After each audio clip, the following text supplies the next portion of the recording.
curtain drops on the North Carolina high school football season with one more king to be crowned.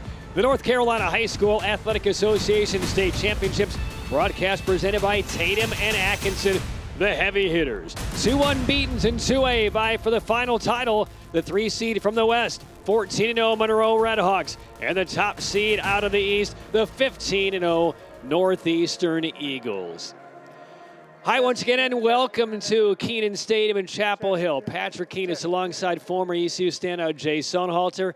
And Jay, 2 legendary programs, but only 1 state title combined between Northeastern and Monroe. An opportunity to cement a legacy tonight for one of these squads. And Patrick, both teams very motivated. They've had outstanding seasons, but this has been the goal all the way back to off-season. They want to finish this off the right way, and both teams very similar. We'll see spread offenses, really good skill players tonight. I think tonight's ball game is going to come down to the line play and who can win up front. We're going to see a lot of outstanding players in this outing, maybe one that stands out above the rest heading to Ann Arbor in a matter of a couple of weeks. But, Jay, who do we like? Well, we'll start with Monroe, and Jordan Young will be going to Michigan, one of the star commits for Sharon Moore and the Wolverines. He'll play wide receiver and in the secondary. A wide out, 9 touchdowns on the year, 33 catches, and in the secondary, you've got to find where he's at because he'll come through with some big interceptions and some hits as he's an enforcer on the back end of the Kagan Chambers at quarterback. 19 touchdowns on the year. When he gets out of the pocket, he'll use his legs as well. He has elite speed. He's on the track team, and it all starts with Chambers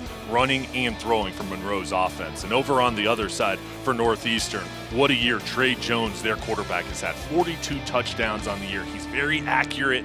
He reads defenses at a high level, and the coaching staff trust him with his decision-making, and he's the leader, and he'll find Tyel Saunders tonight, 18 touchdowns on the year, 55 catches, one of those core players, another leader for this program, and he'll be playing both ways as well, but on the defensive end, shows his athleticism, and on offense, he can hit you with the home run ball. All right, let's get to our Ingles food for thought keys to the game tonight.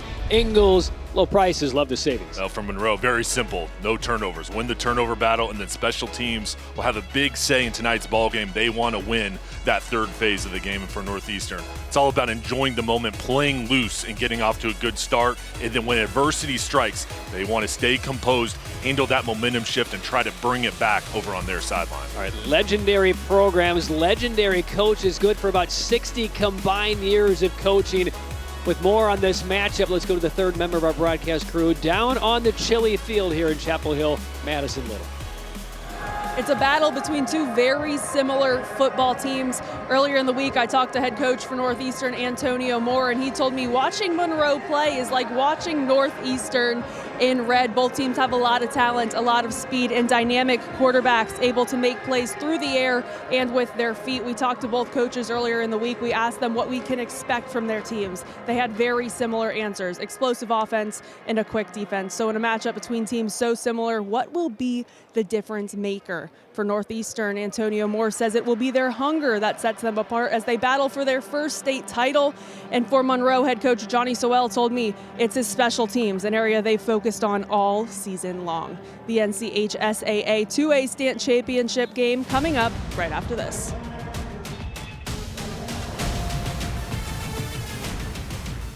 And there is a look at the campus of the University of North Carolina in Chapel Hill as we get ready for the final state champion of the 2024 season. Unbeaten Monroe, 14-0. They're the 3 seed out of the West.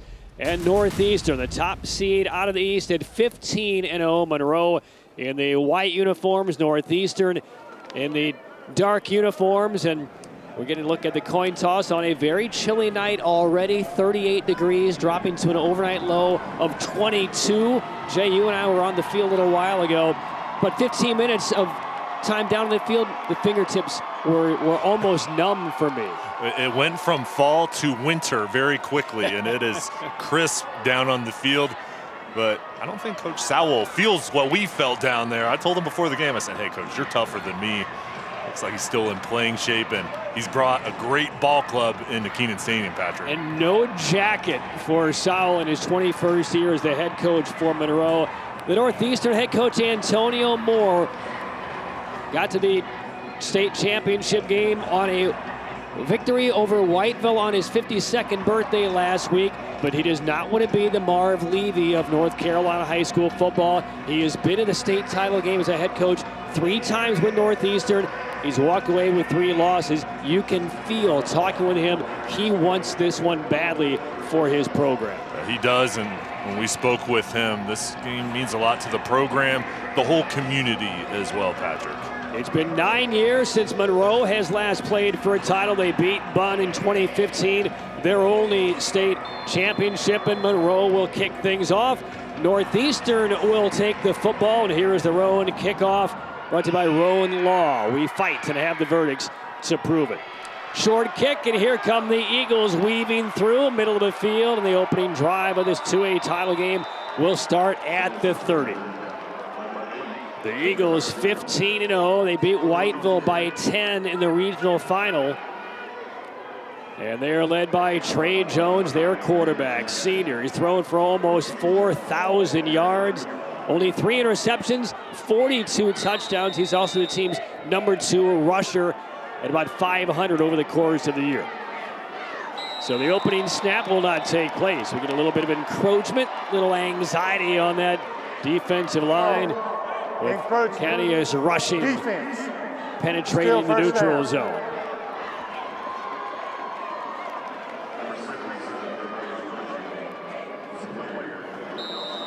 And Jones' top target, Tyel Saunders, as Jay alluded to at the top, 18 touchdown receptions. He has over 1,000 receiving yards. He's number 0 on the offense for Northeastern. So the opening play from a scrimmage, and here it is. Big carry up the middle, good for 15, almost 20 yards on the game's opening carry. And that is for Northeastern, about 20 yards on the game's opening carry. Great job right up the middle, the offensive line setting the edge, and it's Karen Armstrong, the first carry of the ball game, and good job getting pushed by that O-line. So one play already into Monroe territory. And this one is slung into the flats. A little short hop, incomplete, as we get a look at the starting lineups. Brought to you by Tatum and Atkinson. Injured in a car wreck, called the heavy hitters. So it all starts with Jones at the quarterback position. These skill players are outstanding with Simpson, Saunders, Blunt, Bennett, and Brooks. 4 wide receivers. Then up front, Powell, Adams, Rasco, and Outlaw. That group is athletic, and they're big, and be a challenge for them going against Monroe's defensive line. Well, for Northeastern, they really didn't have an opportunity to celebrate winning the regional title last week, even on their coach's birthday. More on that in a moment here on 2nd down. And this is Jones running and throws on the run to about the 30-yard line. And there's the reception by Saunders, their top target. And the starting defense brought to you by Tatum and Atkinson. Injured in a car wreck, call the heavy hitters. So, and up front, it's going to be a quick, athletic group led by Richardson. Ambrosia as a quick snap is placed, but that whole defensive unit is athletic, and the challenge will be them holding up with the speed of the Eagles. A little miscommunication in the backfield. Karen Armstrong has not been in the backfield very much this year for this Northeastern program, but he gets to start in the backfield, the big opening run. It looked like a little bit of miscommunication there with his quarterback, Trey Jones. Here's a look at Armstrong. Loss of 2.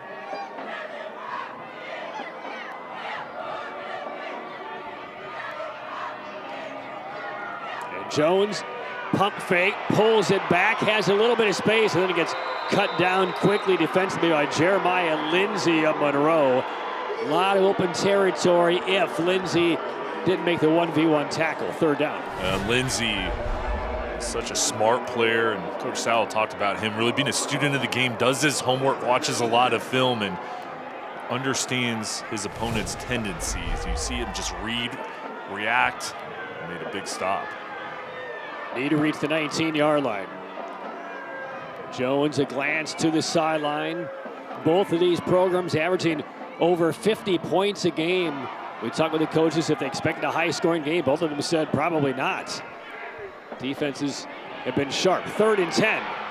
Tossed to the left side of the end zone, over the shoulder, Incompletion, almost brought in by Tyjae Simpson. And this was a heck of a play from the Eagles. This was Jordan Young making an impact. The Michigan signee, number 6, the safety. You see him at the top of the screen. Look at that closing speed coming down to dislodge the ball, knock it loose. And I mean, that would have been a heck of a catch. When you have a safety clamping down on you and physical at the end, that was a big hit and touchdown saving hit by Young. Eagles offense stays in the field. 4th and 10. Design roll on, throwing on the run. Catch is made. Good for a first down and more to the 15. 2 tackles are broken and rushing into the end zone for the touchdown. Tyrell Saunders creating on a 4th and 10. And the Northeastern Eagles strike first in a 2A title game.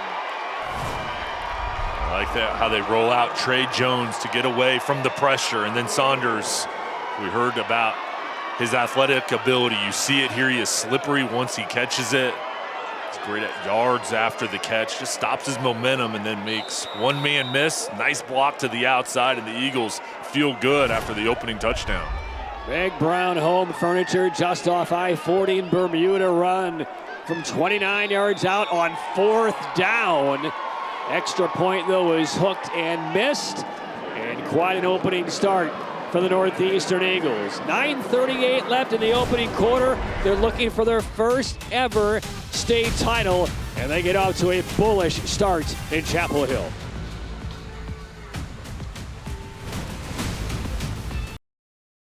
Our McIver Law Firm scoring summary for that drive. CYA, call your attorney, Roderick T. McIver. 7 plays, 70 yards, but on 4th and 10, they get the capper on that touchdown pass. The decision by Antonio Moore pays off, being aggressive, going for it. They use the running game to set up the play action pass, and that's a good start for the Eagles.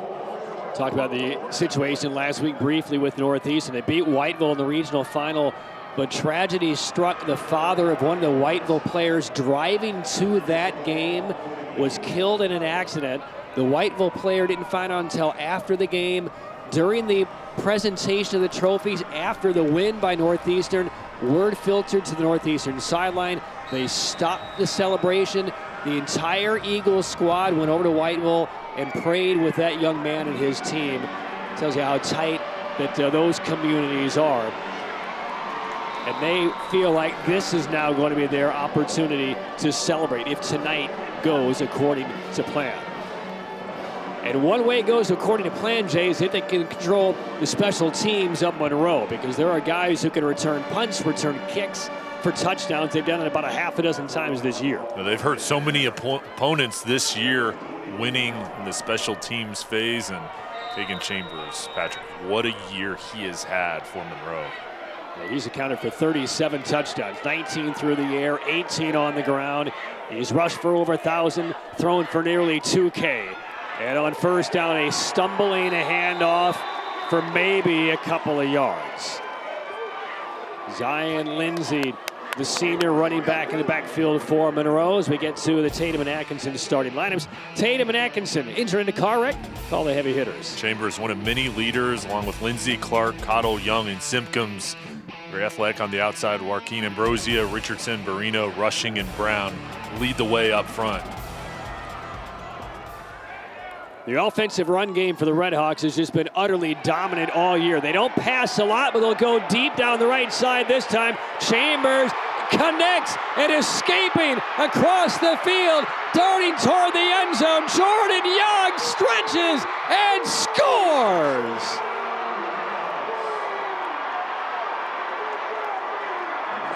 From 70 stunning yards, Jordan Young grabbed the pass from Chambers, wiped off a would-be tackler, and the future Wolverine takes it the rest of the way. This is how quick he can strike. 10th touchdown on the year. And Michigan is going to be getting a heck of a player. First time he touches the ball, he makes an impact. How about that? Extra point is through, and the lead belongs to Monroe. Jay, he decommitted from Clemson about a month ago, shockingly signed with the Wolverines, 2 weeks ago. Michigan already has a bio page on their official Michigan football website. I checked it out early this morning. They can't wait to have him in Ann Arbor. I mean, that was just an amazing play. Plays offense and defense. Most likely he'll be on the defensive side at Michigan. There was a really good two-way player there, Charles Woodson. So, I mean, he's following in those footsteps. Maybe they will use him on offense. There's Johnny Sowell with his current team. There are a lot of former players for Johnny Sowell in attendance here in Chapel Hill tonight. 4th ever appearance for a state title. First one since 2015, but he's had good luck here in Chapel Hill. As a basketball player in high school at Monroe, he won a state title in 1980 at Carmichael Arena, just down the road here in Chapel Hill. So he has good vibes coming back here to Chapel Hill. And I don't think he's going to wear a jacket all night, is he? 7-6 lead for Monroe. Monroe and Law kickoff. Monroe and Law, we fight and have the verdicts to prove it. When we were talking to Coach, I felt a little bad. I was wearing like 3 jackets pregame and got a t-shirt and a small vest on. Short kick, return game on again for the Eagles, and this drive will start at the 40-yard line. Now let's get to our drive summary. It was you miss it if you blink. 2 plays, 72 yards, and the final 70 to that man right there, who's coming back onto the field for Monroe, Jordan Young, in his safety spot. Now, both coaches thought this was going to be low scoring. 13 points the first 3.5 minutes. So there is Trey Jones, second drive of the night for Northeastern.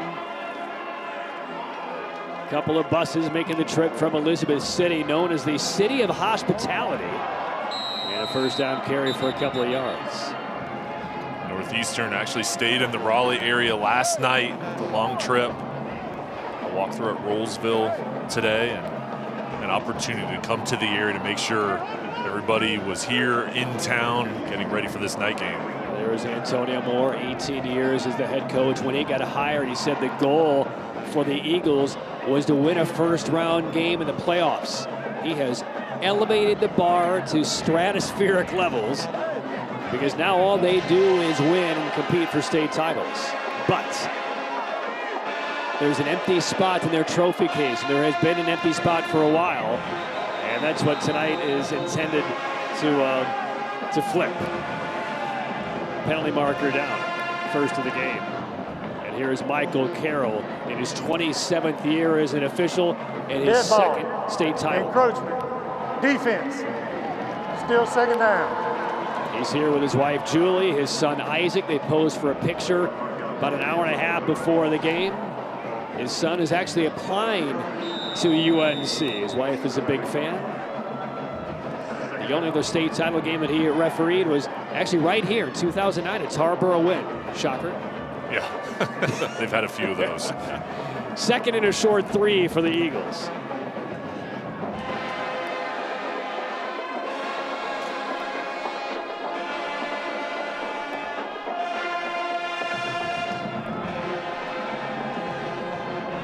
Jones, quick drop to the left, flat, and broke it up. Incomplete.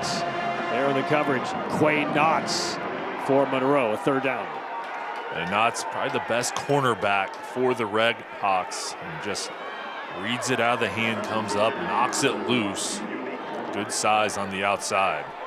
And Knotts has 5 interceptions this year. This Monroe defense has 21 as a unit. 7 of them have been run back for pick sixes. And they just put fear into their opponents, not only with the physical style they play, but the ability to turn those turnovers into points. Third down for the Eagles. Jones, quick pass outside. He needs Saunders to create, and he does. Up that sideline, he scampers again, and then gets undercut. Shot down and around the 45-yard line. Watch this stiff arm from Saunders. That's what allowed him to get to the outside. Strong push at the end. That was a big third down pickup. Hamrick's first down. Great brands, incredible prices. Shop Hamrick's today. 7-6 lead for Monroe. If you're just tuning in, this is the second drive of the game for Northeastern. They converted on a 4th and 10 for a touchdown pass to grab the lead, missed the extra point. And then Monroe held the football for, I don't know, about a half a minute. And a 70-yard touchdown pass to their star, Jordan Young. So early pendulum swings in this 2A title game. 2nd and 8. Jones releases the pass just as he got hit, and it is complete to the far side of the field. And that's going to be about 1.5 yards short to the first down. Dante Craig making the tackle for Monroe. You mentioned the pressure hitting Jones. That's what this defensive front has to do for the Redhawks. They have to find a way to force him out of the pocket and really get pressure on him, because when he can stand tall, so accurate, he can read the defense. 3rd and about 1.5 yards.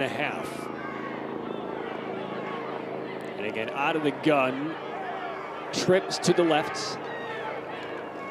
And rushing forward with a stunt and loose football on that exchange, and it's recovered by Monroe. Jeremiah Lindsay. The play blown up, and the first critical mistake of the night. Right, Dazion Richardson up front, getting pressure, and there's Lindsay.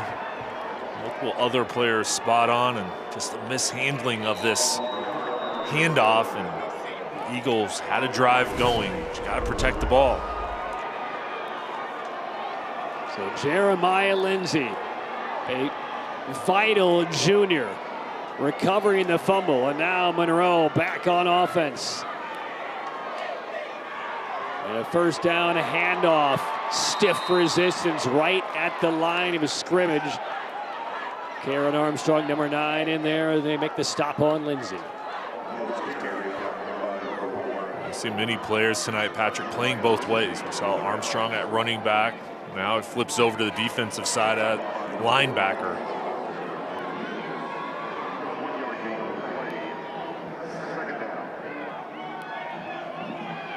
There you see Jordan Young, number 6, leaving the huddle. Everybody will know exactly where he is. He's the slot to the bottom of the screen. And there he goes in motion on 2nd down.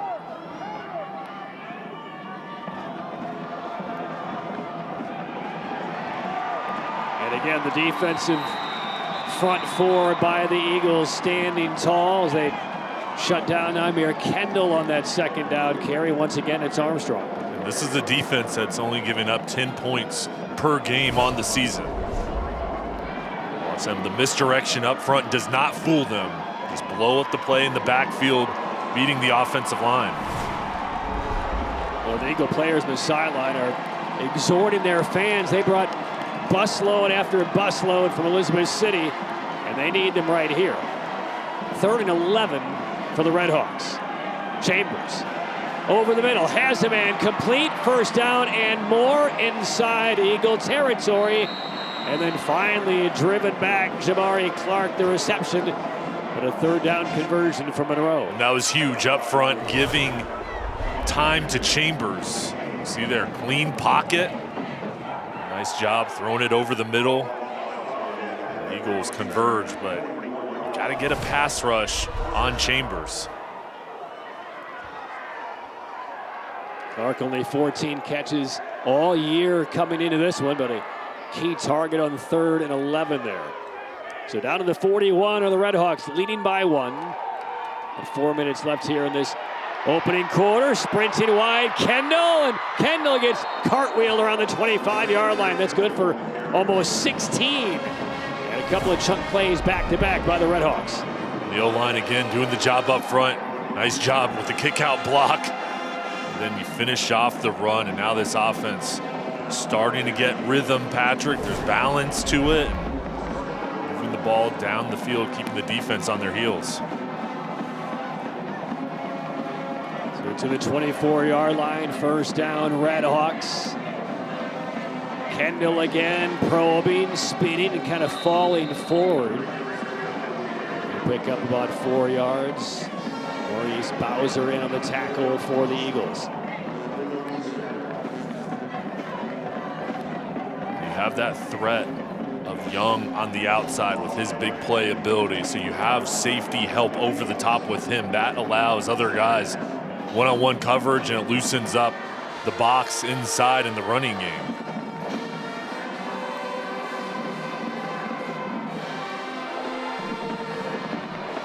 Chambers will keep this time. Tries to scrape away and can't do it. Drop for a couple of yard loss. Bowser again blows up the play. And Antonio Moore talked with us about his linebackers and probably the strength of this defense, and Bowser reads it. Once he gets his hands on you, he won't let you go. It was a big play to force his third down. You know, Chambers was this close to getting out of that lower body tackle. Third down and about 8.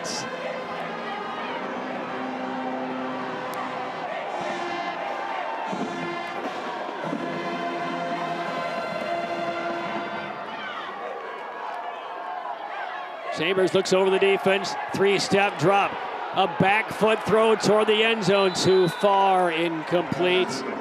He was eyeing Bryson Simpkins, single coverage toward the end zone, but that'll bring up 4th down. We'll see what decision Johnny Sowell and the Red Hawks choose here. Offensive squad stays on the field. Chambers ran over to the sideline, got the play call. And it's 4th down. Well, we saw 4th down conversion for a score by Northeastern. Monroe trying to match it here. Well, watch Jordan Young in the slot up at the top of the screen. 4th down, blitz coming. This one's to the back corner of the end zone. It's a jump ball, and it is knocked away, and no flag. And the Eagle defense gets the stop. They jarred it away from Jordan Young. And there's Tajay Simpson who did the honors. 7-6 lead for Monroe, but a big defensive stop for Northeastern. Eagle football when we return.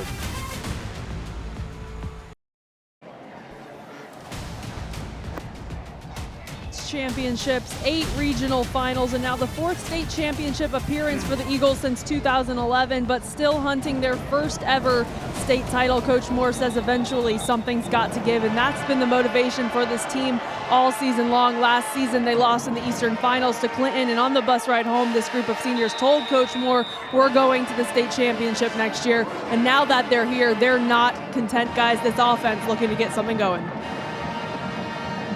All right, thanks, Madison. Jay, how large is that defensive stand right there on 4th down? I mean, it was huge, and both sides, you see the aggressive mindset from each coaching staff. On the first drive of the game, the Eagles going for it on 4th and long. Here, the Red Hawks do the same thing. Under pressure again. Nothing on 1st down. Rushing, getting into the backfield.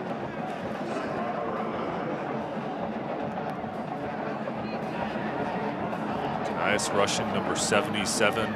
His big defensive lineman on the interior.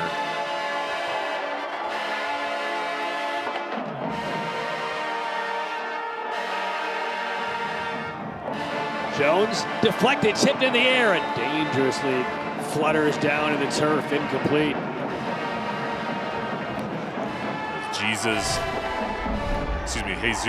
Jarquin Ambrosio, number 52. Coach Sal talked about his leadership, how hard he works, and he is the guy up front.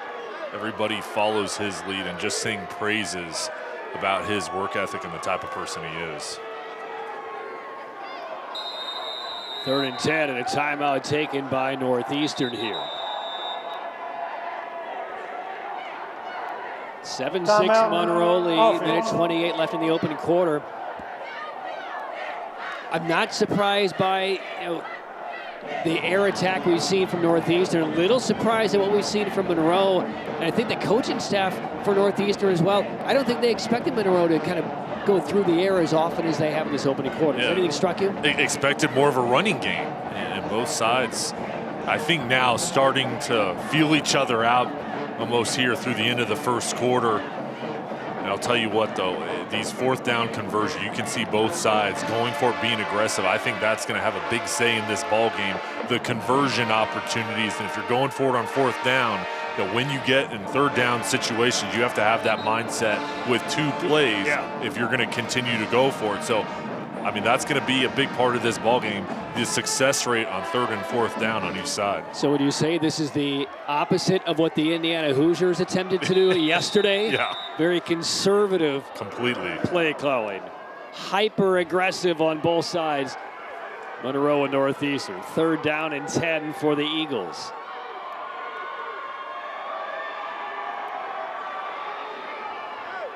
Trying to get on the same page, calling a timeout ahead of this play. We'll see how the Eagles execute it. 4-man rush. They still get their toss. Getting behind the defense. Catch is made to the 40-yard line.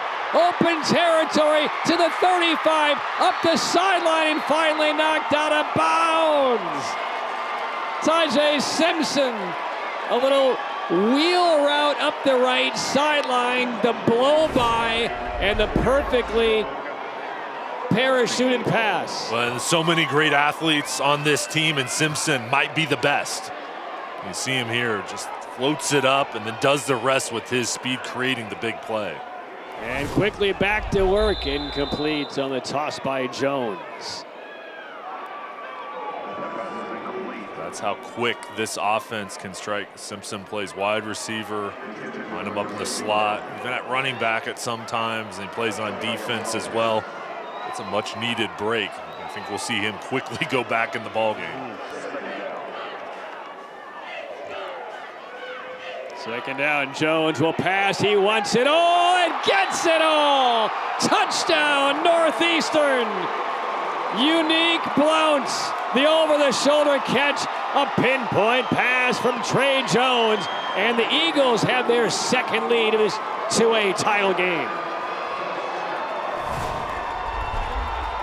This is a perfect throw from Jones. Clean pocket, lofts it over the defender, and Blount with the straight go route follows it all the way into his chest. Their passing game is rolling right now. The offensive line doing the job up front. There's cohesion with Jones and his wide receivers. And because of the missed PAT on the first touchdown score by Northeastern, they will line up and go for 2 and try to retrieve it here. So the ball spotted at the 3-yard line. We'll have a bit of a delay before the attempt here.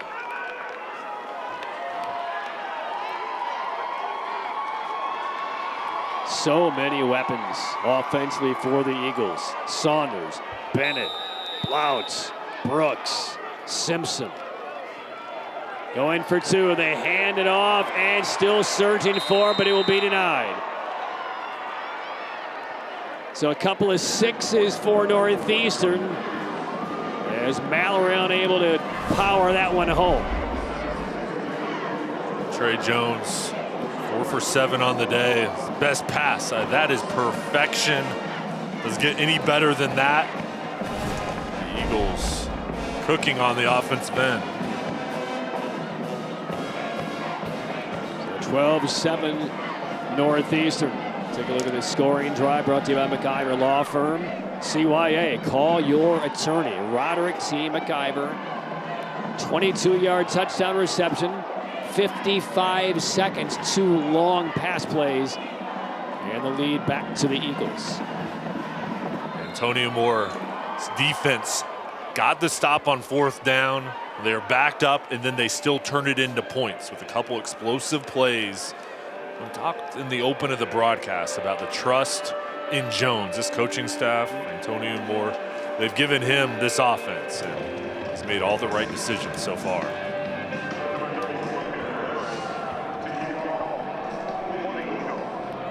.107 to go in the opening quarter. Johnny Sowell, Monroe High School, his alma mater, coaching better than 4 decades. Meanwhile, Antonio Moore's been on the sideline since 2005, and he has been the head coach of each of the 3 previous appearances in the state title game for Northeastern. Kick goes out of bounds in the Northeastern sideline.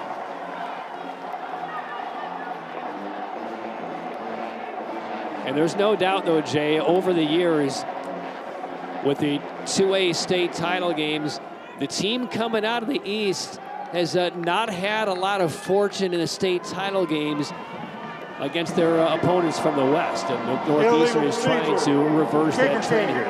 Ball be placed at the 35-yard line. First down. And the trend hasn't gone the East way. And this has been dominated by the West. I'll tell you what, though, each side, Patrick, they've had difficult opponents in the playoffs that have led them to this point, but it's also tested them. And at the beginning of this game, I thought this was going to be a 4-quarter game and a tough matchup. But Lindsay, good job keeping his balance. And takes it out over the 45-yard line, good for 12. Lindsay, a 3-year starter for the Red Hawks. Got faster this offseason. He's always had the power. You see how he's just relentless with the ball in his hands, and they really rely on him to set the pace in the running game. First down carry brought to you by Hamricks. Great brands, incredible prices. Shop Hamricks today. And for Northeastern, a lot of the people coming to this game and watching this program, they're just happy not to see Reedsville on the other side of the bracket, because that's the team that has taken down the Eagles in 2 of their 3 appearances for the 2A title back in 18 and 19, back-to-back years. Chambers swings it out to the right side. They put it right back in the hands of Jordan Young with some blockers, and Young gets into Northeastern territory to about the 44-yard line. A quick pass to the outside with Young, and nice blocking on the outside by his teammates. There's Simpkins, number 12, leading the way. Good job on first down, picking up positive yards to set up 2nd and 1. And we'll see if the Red Hawks want to get a playoff before the end of the quarter. Entertaining opening 12 minutes it has been for the 2A title. They will get a playoff on 2nd and short, and the defensive front for the Eagles will stand tall. Close to a first down as we come to the end of the opening quarter of the 2A state title game from Chapel Hill. 2 big touchdown catches made by Northeastern. The one long touchdown reception by Young. Entertaining first 12 minutes in the books. Northeastern gunning for its first ever state title on top of Monroe, 12-7.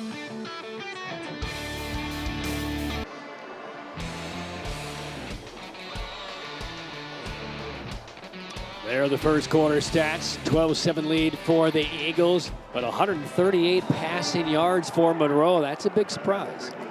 You figured they'd have more rushing yards in this ball game. I think we'll see them continue to try to set the pace in the running game, but that is an area where they need to try to create balance. And you had the one big play through the air to Jordan Young, but they've got to get the running game going.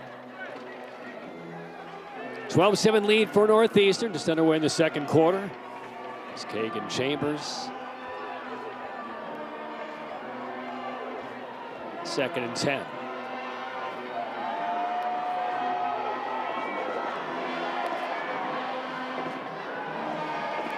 Eagles rush 4. And nothing at all there as the I tell you what, the Northeastern Eagles, they're gaining a lot of confidence over the last 5 or 6 minutes here, and their belief that they can get this done here today. And they're playing cover 2 defense, so they should be able to run against this alignment. That front 7, there's no room to operate, getting push. Deontay Parker, Trevion Brothers. 3rd down and 10 from the 43-yard line for Monroe.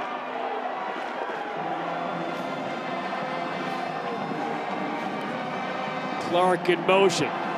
Time, pocket breaks down. Now Chambers sprinting for his life into the sideline, but he'll be about 4 yards shy. And that was a key decision to get out of the pocket and get what you can, because you figure they're going to go for it here on 4th down, so that makes this an easier opportunity to pick it up on 4th down. And Chambers has not stopped running. He went from the Northeastern sideline now over to talk with his head coach.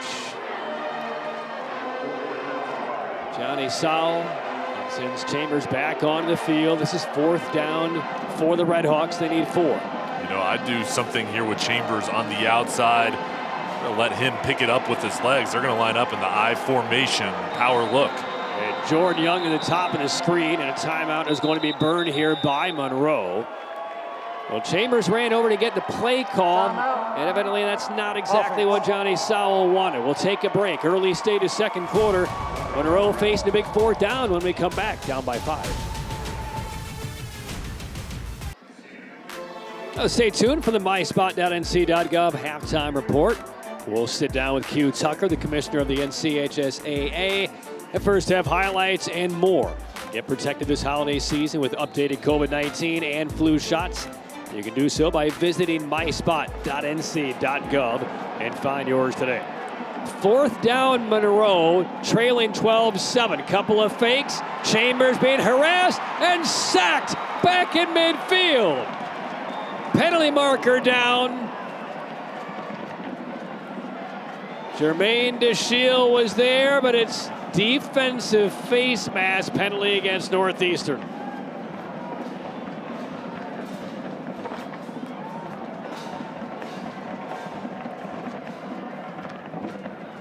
So Michael Carroll will sort this one out.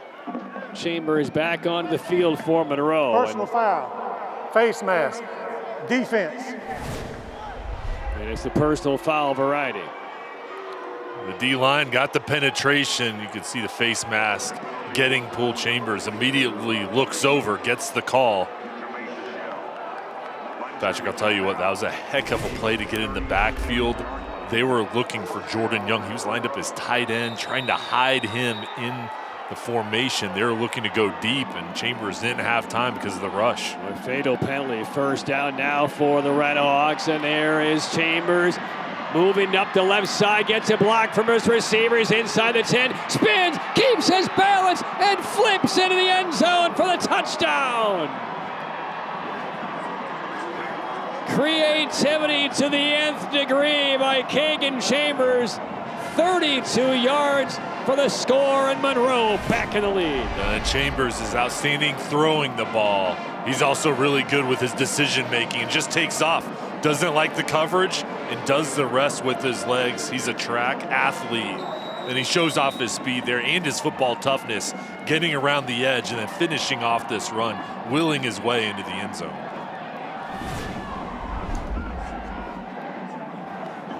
Extra point is good. We've seen some quick strike offense tonight for Monroe. Kagan Chambers again gave it a quick look to the right side. It was not a design run, but after 2 quick surveys, he said nope. Went to the opposite side of the field, had some clean air, and then got a key block by one of his wide receivers around the 10-yard line. But I like what Monroe is doing, getting him outside the pocket, and then on these broken down plays, he can either throw it or take off and use his legs. It just kind of places all the decisions in Chambers' hands, and he makes the right one there. And that was Jaden Cottle, the wide receiver, who freed him up the last 20 yards for that touchdown score. 32 yards, 8 plays, 65 for the drive, just 226.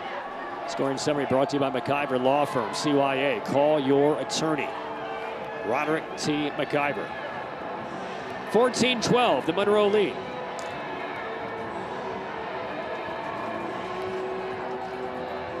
And now how big is that face mask penalty?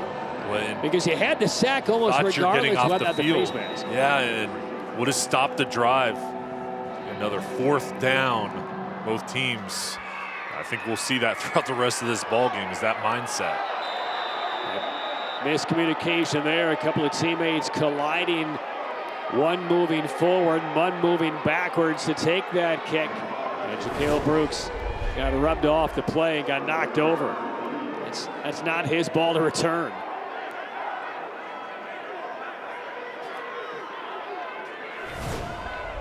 So Northeastern will begin this drive with Trey Jones at the 17-yard line, trailing by 2. The teams have exchanged 2 touchdowns, but the point after try was missed, and a 2-point conversion missed as well for the Eagles.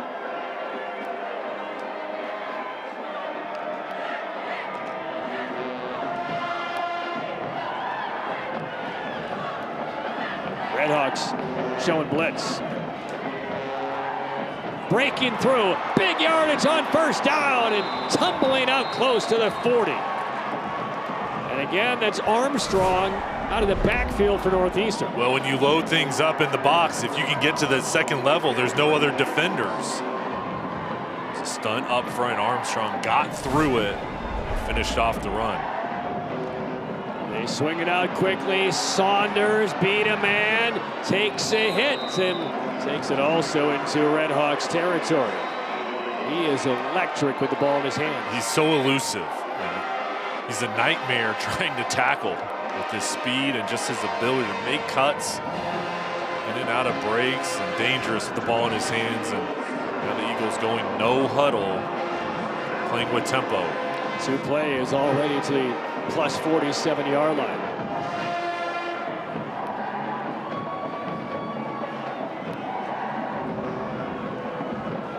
Jones barks out the commands. 4-receiver formation. Little jet sweep. This is Isaiah Hardy getting away once and fighting back to the line of scrimmage and still moving that pile. Haven't heard a whistle. How about that for an effort? It's his first touch of the game. Took it on the jet sweep. Looked like he was going to lose 2. Looked like he'd get 0 and winds up picking up 5 somehow. Harney, the junior, just continues to fight. This is what you need in a state championship game. Guys making extra efforts, and those extra yards matter so much. Quick pass into the flat, first down yardage and more. Up the sideline, marked out down inside the 30 once again. Tyel Saunders. 55 catches coming into the ball game, and they're really highlighting him. And these are easy passes to him. He's in a little bit of space, one-on-one. Using the speed, the athleticism. Down to the 27-yard line.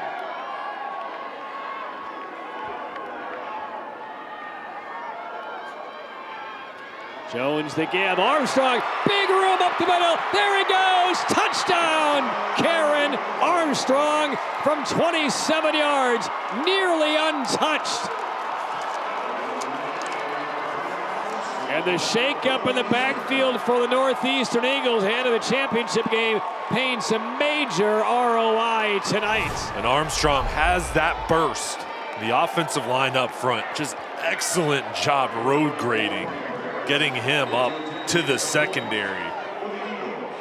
And Armstrong, starter on the defensive side at linebacker, now starring here tonight at running back. And now Peyton Park's on for the extra point, but the snap is faulty. It is thrown away and it's picked off. And Monroe with Dante Craig grabbing it. And that will end that opportunity. So 9:13 to play, 3 touchdowns for the Eagles and 3 botched conversions along the way. But the lead belongs to Northeastern, looking for their first ever state title. Early state is second quarter, 18-14 Northeastern.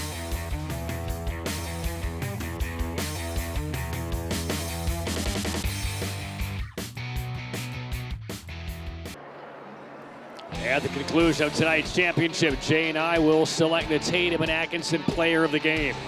Tatum and Atkinson, injured in a car wreck, call the heavy hitters. 18-14 lead. We ping pong back and forth. Northeastern on top of Monroe by 4. And how about Karen Armstrong? He had 3 carries all year, Jay. Became the starting back in the opening drive of this 2A state title game, and he has not disappointed. And just finalized a 27-yard touchdown run to return the lead to Northeastern. He's impressed me running the ball, and also on the defensive side, another guy, 2-way starter tonight for the Eagles. Right, Monroe, short kick, and a nice return tacked on. Knocked out around the 45-yard line. 18-14 Eagles lead. Monroe right back to work. Here's a look at the scoring summary brought to you by McIver Law Firm, CYA. Call your attorney, Roderick T. McIver. 88 yards, a minute 31 on 5 plays. The big touchdown run by Armstrong. Armstrong, 6'1", 200 pounds. You do not want to tackle him once he gets to the secondary, and See it, those 3 carries, he's all shown us that burst that he has, that he's shown at linebacker all year long. So back to Kagan Chambers on first down. Throwing hard across the field. Penalty marker is down. And that long across the field pass nets 0 in terms of yardage. We'll see what the flag is. It was dropped by the official right against that Northeastern sideline.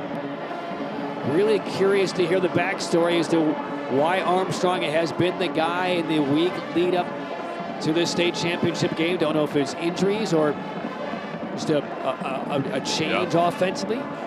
But it's making the most of your opportunities. And you get the penalty here just when your number is called, doing your job.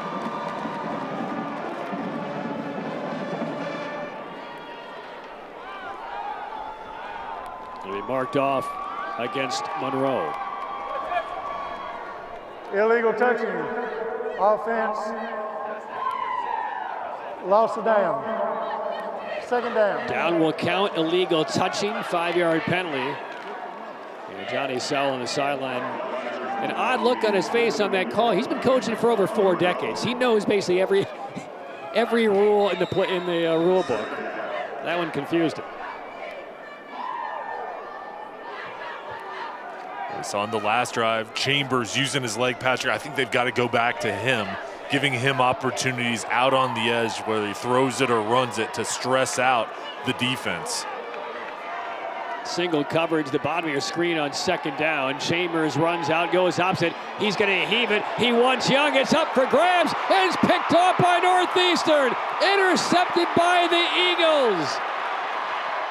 Across the field near midfield. And the defense coming through again. That's Kamani Bennett. The 20, check that, the 14th interception of the season by the Northeastern defense. When Chambers couldn't get his feet set because of the pass rush, that forced the ball to come up short. And then Bennett reads it. It's yards after the interception. You see it there, double coverage on Young. And then teammates setting up their blocks. This defense handling the speed was the question mark coming into the ball game. This is a fast group for the Eagles on defense, but Monroe has elite speed on the outside, and so far they're keeping everything in front. They fake the jet sweep this time, an inside handoff for a couple of yards. Playbook is beginning to open up a little bit more for Northeastern as the lead maintains and as they gain more confidence here. But Simpson on that carry. He has been their top running back in terms of yardage this year with over 650, but it has been Armstrong in lieu of Simpson tonight so far anyway for the state title. 2nd and 8. Again, staying inside the tackles, nothing there. Now this is a heck of a play from Jesus Jarquin Ambrosio. He's an outstanding wrestler. Watch 52's technique right in the middle of your screen. Just blows up the play, throws the lineman off, and then with the other hand makes the tackle. That is a heck of a job being physical up front. Coach Sowell talked about his captain, Jarquin Ambrosio, what he does for this team production-wise and also the leadership qualities he shows. 3rd and 8. Eagles have gone to Simpson and Mallory on the last 2 carries. Armstrong not in the backfield. Passing down, though, here for Northeastern. Now they reset where Mallory is. They're running low on time. The play clock expired. Delay a game. Offense. Still 3rd down. First time Northeastern has had the football along with the lead. That's why I think you get that exasperated look by Antonio Moore on the sideline. Has not been a clean first half, really on either side. 2 safeties back for Monroe. The goal here, know where the chains are, keep everything in front. You've got to watch for Saunders. Redhawks only rush 3. Jones in trouble, throws it on. That was almost picked off. Short pass, and I think it got to Jameer Jackson, number 9, a little bit faster than he anticipated. There's 52 again. Jarquin Ambrosio making an impact on the defensive line, and that's what forced the errant throw. And Northeastern will punt for the first time tonight. 7:19 left, second quarter. 18-14 Eagles. Now again, the return game for Monroe this year. Returning punts, returning kicks has been exemplary. Jaden Caudle is back to return this punt. Caudle, and we get a blocked punt into the sideline, picked up by Monroe. Bryson Simpkins picked it up. The block by Jesus Jarquin Ambrosio. 2 big plays in a row. They blocked the punt to Peyton Paris, and Monroe is in business. There's 52. Jarquin Ambrosio, again, making the impact. 3 plays in a row where he's made the play, and special teams was one of the keys for Coach Sowell this week. And tell you what, he's going to be proud of his defensive lineman, Jarquin Ambrosio, and offensive line as he stays out on the field. 52 doesn't take a break. And this drive against the 32-yard line, Lindsey for a couple.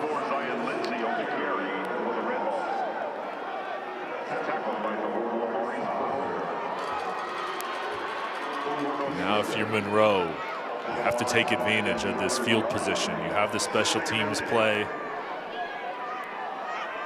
You see Jarquin Ambrosio there, his offensive lineman kind of going slow here, slowing down the pace as Chambers comes back in, getting the call from the sideline.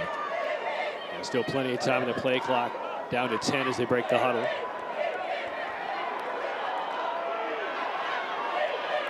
Play clock down to 2. Chambers still looking at the sideline. They're going to run out of time. Marker down. Oh, the Monroe sideline is hot.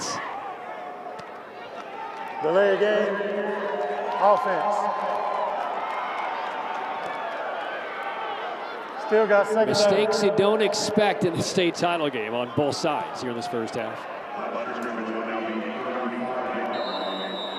So back in the 35.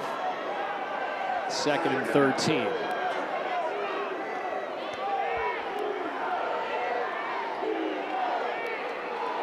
Chambers, 3-step drop, time, deep, down the middle, into coverage again. He throws another interception, taken by the Eagles, and returned close to the 20. It's Bennett again for Northeastern.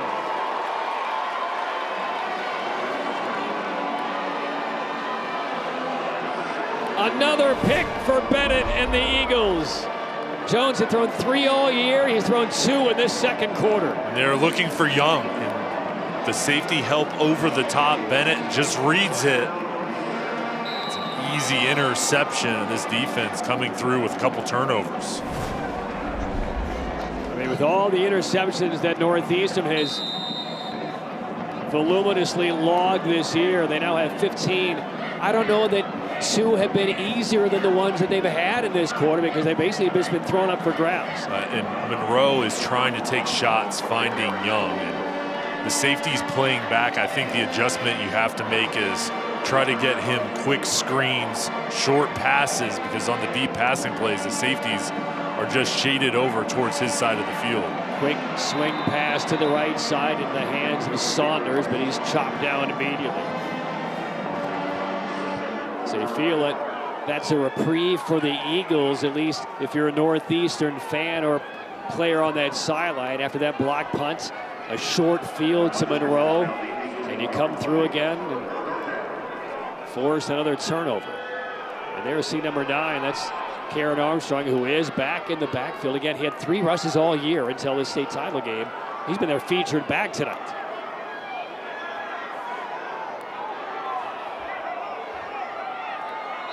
And a timeout taken by Northeastern. Play clock was down to 1. Timeout. Offense. 5 minutes for the half. 18-14 Northeastern.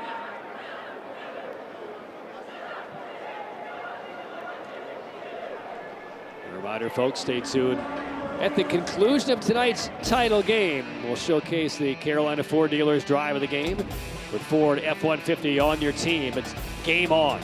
See a Carolina Ford dealer today. Chilly night, no doubt. 6 charter buses from the Monroe fans. It's southeastern Charlotte, kind of in the vicinity of Rock Hill, South Carolina. And a couple of busloads of fans coming over from Elizabeth City. But they came prepared. They're ready. Gloves, hoodies, blankets, hand warmers, feet warmers. Let me see if I can borrow one of the blankets down there.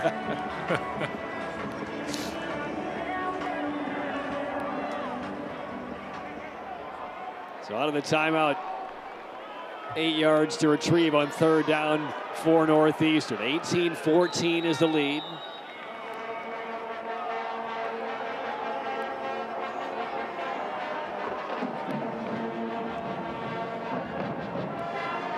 Defensively, what do you expect here, Jay? I think here you got to play back.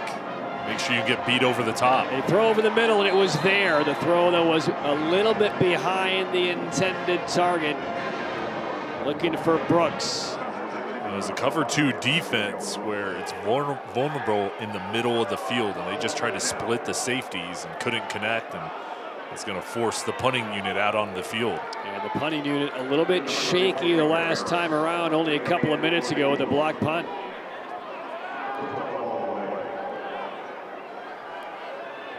So there's Peyton Paris, just has his first punt in this championship blocked. Let's watch Jesus Jarquin Ambrosio, number 52. He was the guy who just bull rushed in and almost took it off of Paris's foot. And another whistle. Play clock shows 0. Timeout. But a timeout was taken before it Kicking elapsed. So Northeastern is now out of timeouts in this first half. And let's go downstairs to Madison.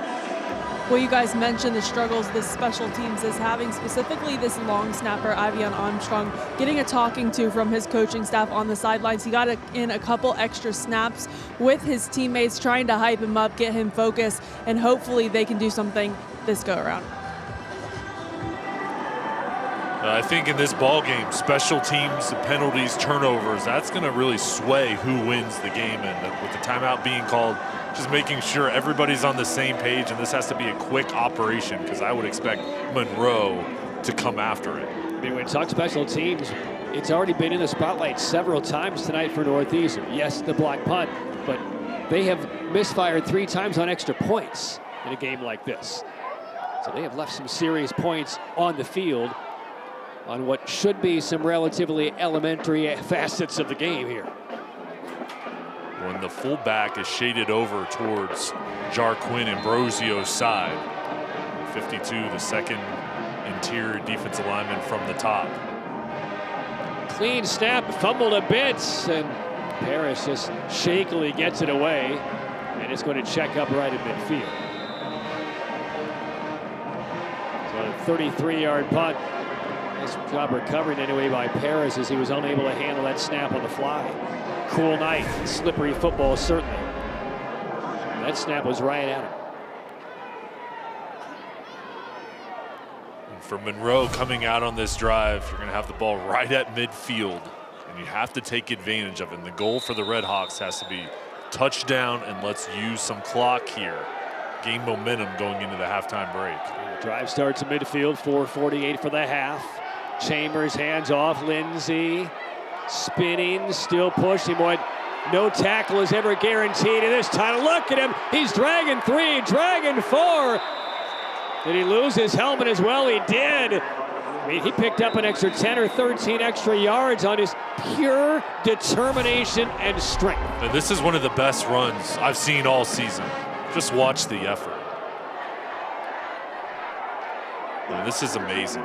That's will, toughness, and relentless by Lindsey, refusing to go down.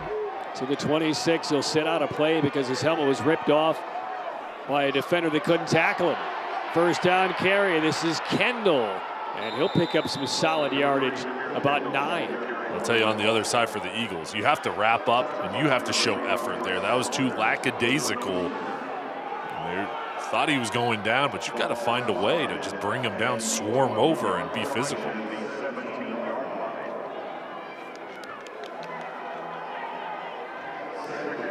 So now inside the OneCare NC red zone. OneCare NC assisting clients' health requirements and treatments at home. 2nd and 1. Chambers keeps it on the ground again, and they will lose a couple of yards this time. Back to Nymir Kendall. That's the defensive effort that the Eagles are accustomed to. Good job flying into the backfield, wrapping up and making the play, and that interior pressure is so important. 3rd and 3.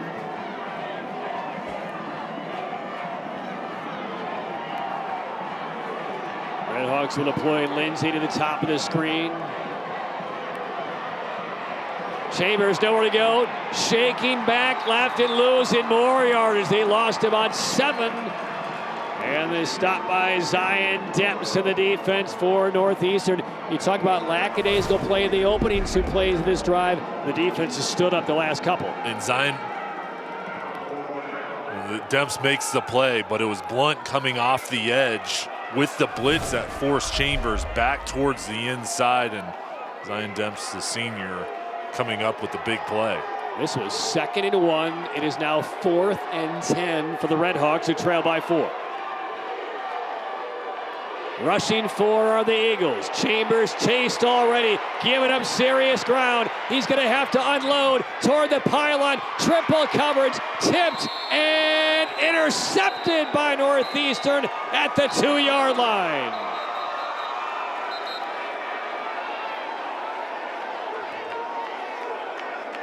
It would be in Northeastern's best interest if it was not intercepted.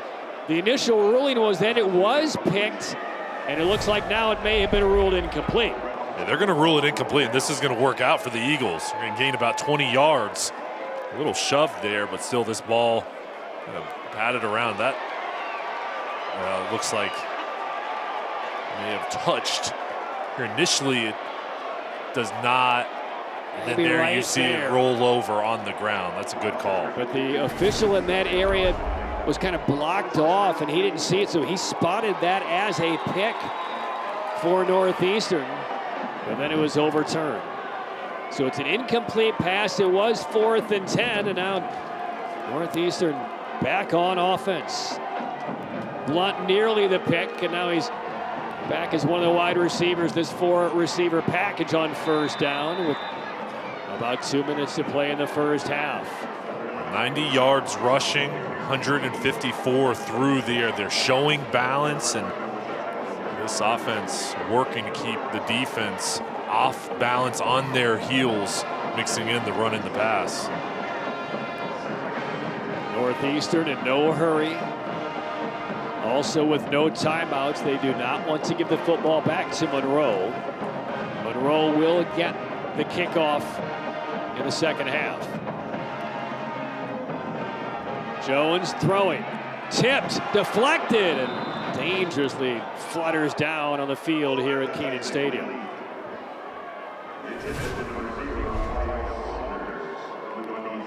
Just hit off the helmet, one of the linemen. We keep talking about Jarquin Ambrosia. He was triple teamed up front.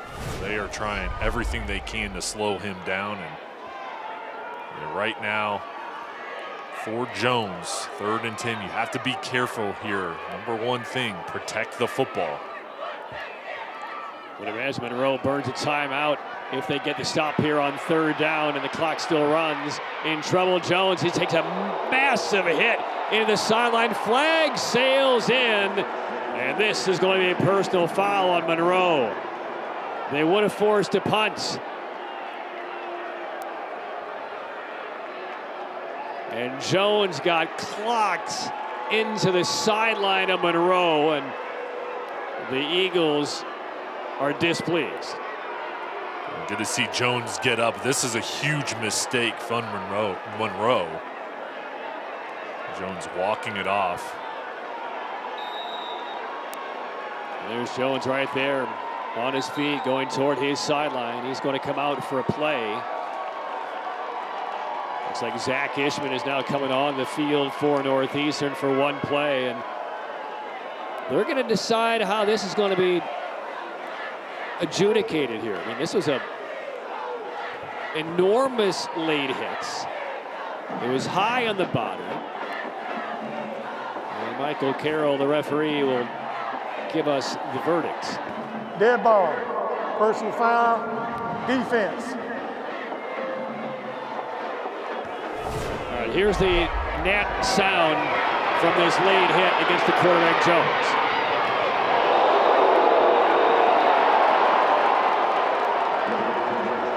And that's Jameer Jackson, number 9. And clearly past the boundary.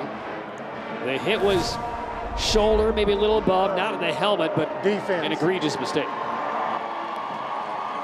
And that's a play that can energize the Eagles sideline. Also, with that penalty, you move the ball down the field where the Eagles feel like, all right, we got plenty of time. We can be aggressive, and you don't have to play it safe. And this ball's going to move over to the Monroe side at the 42-yard line. I mean, this is like the cliffhanger game on The Price is Right. They're just moving the yodeler further and further down the field. So the 42-yard line, first down. A minute 22, no timeouts, but now all of a sudden, it's not Monroe getting the football back. It's Monroe defense needing to get a stop and keep points off the board. They would have got off the field and had an opportunity to go score, and now a sudden change here, and the Eagles are on the move. And this is Ishman on the field. He'll make a pass, and he will connect. And it's in the hands of Saunders, swinging to the right side, escaping, and out of bounds inside the 20.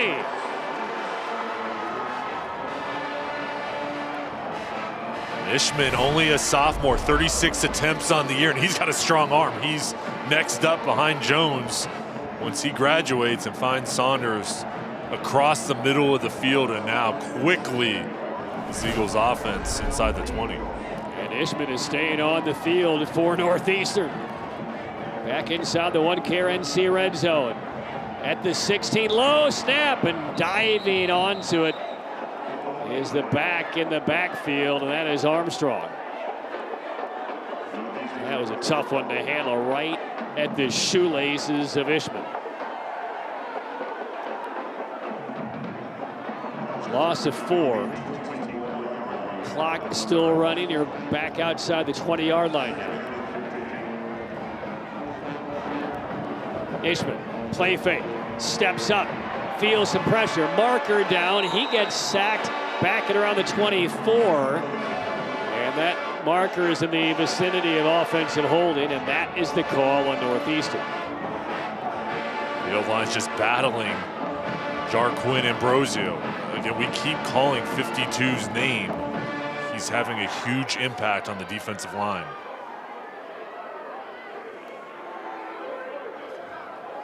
Holding. Offense.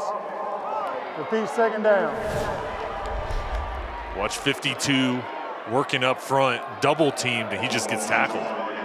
He's trying to split the double team. They just have to bring him down. Jay, I'll say this. These teams have seen some adversity. Interceptions, block punts, silly mistakes for some penalties. Even when those moments have come up, they've still been able to wipe it away and make plays because now all of a sudden you have Monroe's defense forcing Northeastern back on its heels, and the receiver broke off their route. Blunt stopped it around the 15-yard line. And now it is third down.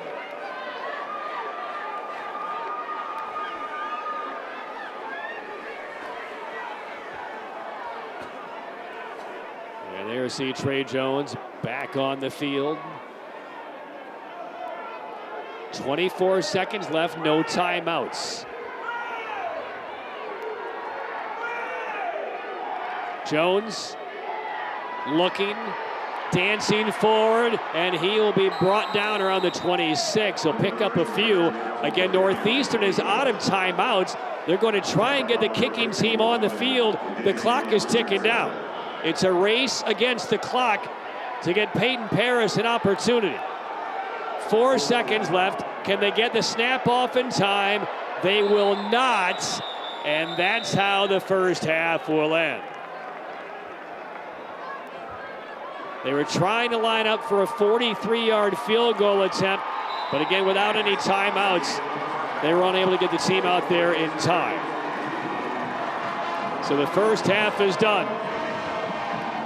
And now the adjustments will begin. And Madison Little is going to catch up with Antonio Moore, whose Eagles lead by 4 at the break. Well, Coach, Karen Armstrong having a career game. What did you like about him in the first half? Well, I'll tell you what, he's been a leader all year, and he finally got an opportunity to run the ball. He hadn't ran the ball since he was a sophomore, and last week we put him in, and this week having a fantastic first half. It's a great job. So some fumbles, a little bobbles on special teams. How do you tighten that up in the second half? I'm just going to talk about it. You know, we talked about this yesterday in our team meeting. You can't turn the ball over, and special teams is going to be the key to winning the game. So I'm just hoping that we can clean it up the second half. Thanks, Coach. Thank you. Back to you guys. Oh, they want it badly. This school has never won a state title.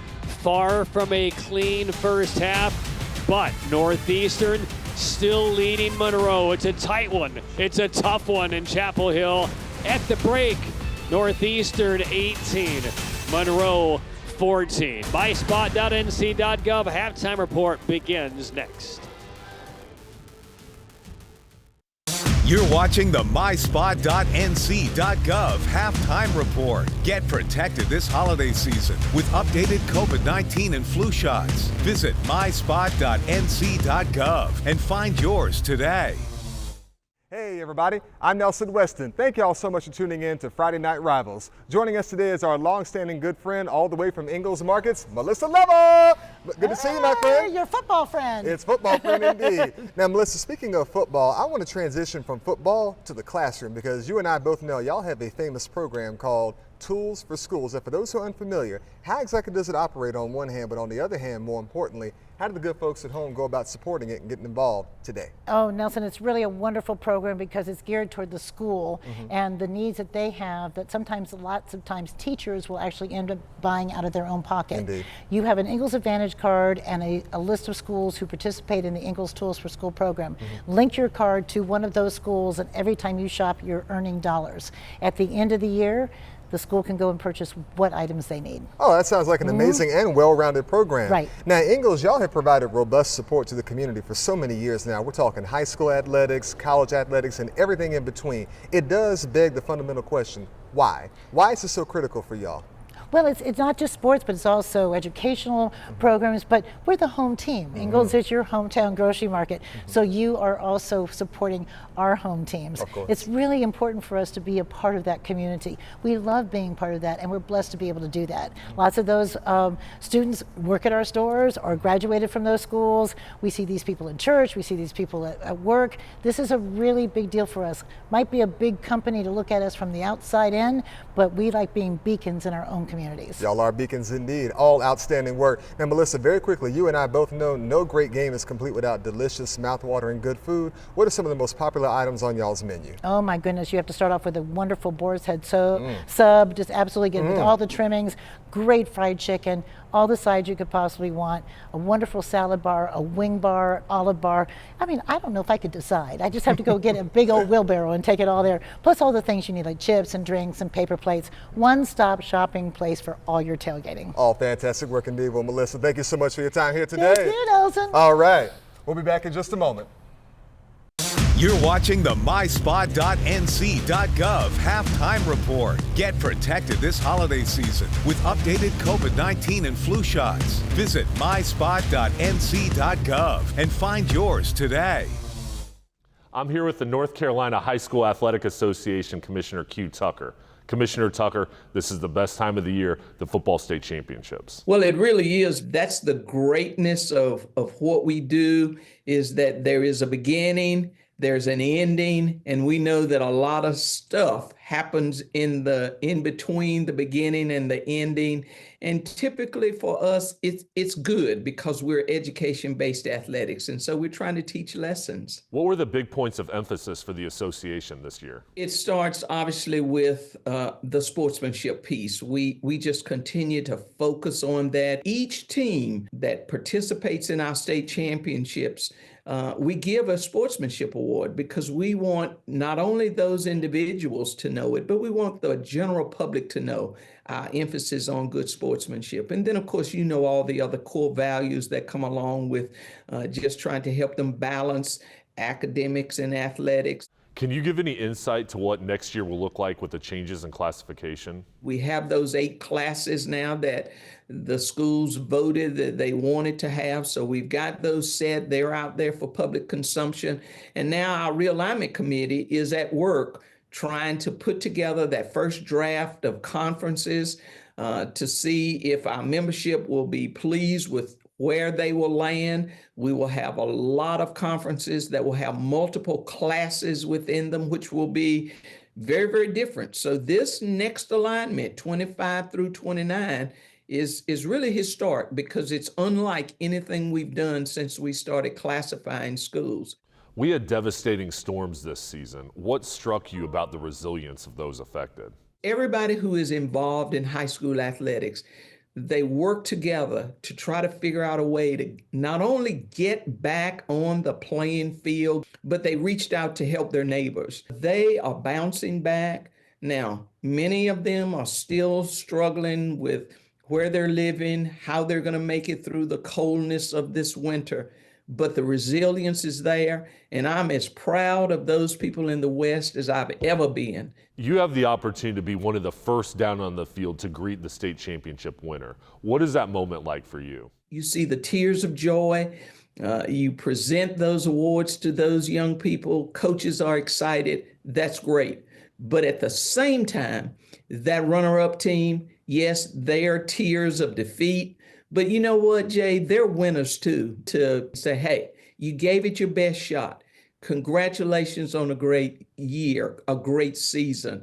That's special to me. And that's really why I continue to do what I do. We appreciate your time, Commissioner Tucker, and thank you for all you do for high school athletics. Thank you very much, Jay. You're watching the myspot.nc.gov halftime report. Get protected this holiday season with updated COVID-19 and flu shots. Visit myspot.nc.gov and find yours today.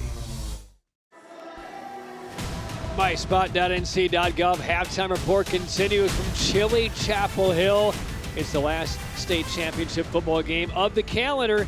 18-14 lead at the break for Northeastern over Monroe. Patrick Keenis and Jay Sullenhalter back up here in the booth. And Jay, it's a big stage. It's a big moment. We've seen some pretty major mistakes on both sides of this title game, unexpected for both coaches. How are those going to be cleaned up? Well, I think that's going to be the big discussion point here at the halftime break is, guys, especially on special teams, we have to play clean. And some of the penalties, too, at bad times and just playing more efficient, I think is going to have a big say here in the second half. You could see the talent. It's evident out on the field, but it's all about playing a better second half. And for each team, I think that's the mindset coming out here on the field. Saw some big plays, some big moments in the first half. Let's take a look at our first half highlights of this 2A title game.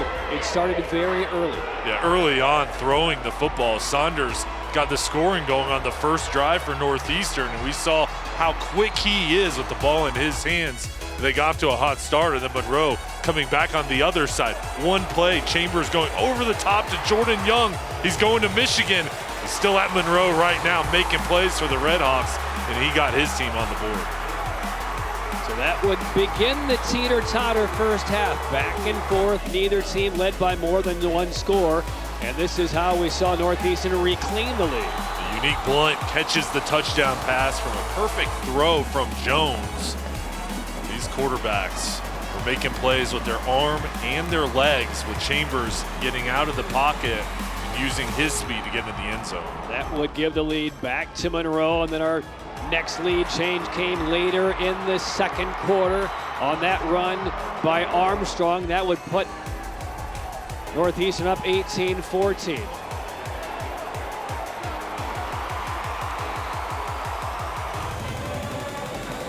Couple turnovers and then the block punt on the other side from the Red Hawks.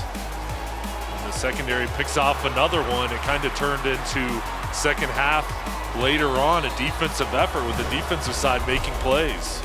And there are the first half stats. Jay, anything really surprising to you? Well, I think for Monroe, one of their keys is running the football. That's what they're really built on, is their rushing attack. I think for Northeastern, they've been doing a nice job running the football in the turnover battle. 2 over on the Red Hawks site, Northeastern +1.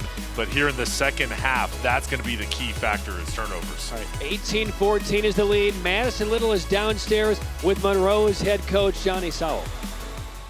Coach, this has been a back and forth game. What's going to be that thing that sets you guys apart in the second half? Well, we can't turn the ball over in the red zone, and we've done that a couple of times. It's a whole half a football game. It's 14-18, a long ways. What do you tell your team in this moment to get the most out of them in that second half? Well, what we just told them, don't turn the ball over, relax, a whole half to go to play. You want to be state champions, you got 2 quarters to get it done. Awesome. Thanks, Coach. Congratulations. Back to you guys. He's been coaching for 40 years. Good, calm, fatherly advice from the Red Hawk legend. Halftime score, Northeastern 18, Monroe 14. We'll come back. That final half of the 2A title game begins next. 18-14 is the lead for Northeastern. We are ready now to begin the second half. And Jade, again, we just heard from the head coach of Monroe a couple of moments ago, Johnny Sowell. Calm, but he knows what needs to be cleaned up. The question is for his players, will they, can they? Well, I think they can, and I think once you get to the halftime break, you kind of assess the first half. You can discuss, hey, here's what we did well, here's what we need to improve on, but let's settle in. And this is a big atmosphere here at Keenan Stadium. A lot of nerves in this ball game, and now it's a second half ball game. Basically, even up, only a 4-point deficit for the Red Hawks, but Coach Sowell said it. It's all going to be about the play on the field here and who plays a cleaner second half. Monroe will get the football to begin the second half. Opening with our Rowan Law kickoff at Rowan Law. We fight and have the verdicts to prove it. So the approach, and we are underway in the second half. A 4-point lead for Northeastern, and a returnable kick toward the left sideline, and then thrusted down, but then we get an immediate, likely 15-yard penalty on, I'm guessing, unnecessary roughness right there on the heavy tackle of Jaden Caudle. And Caudle still down. And he was ragdolled to the turf here at Keenan.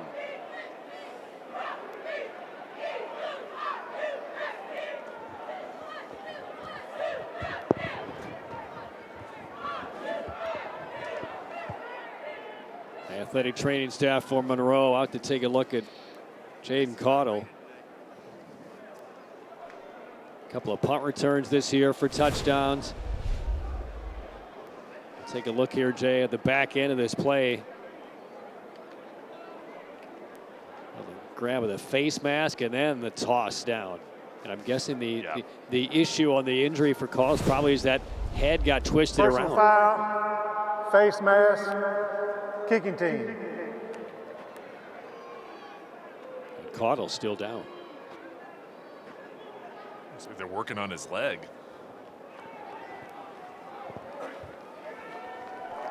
He's a little woozy getting up, but walking under his own power to the sideline.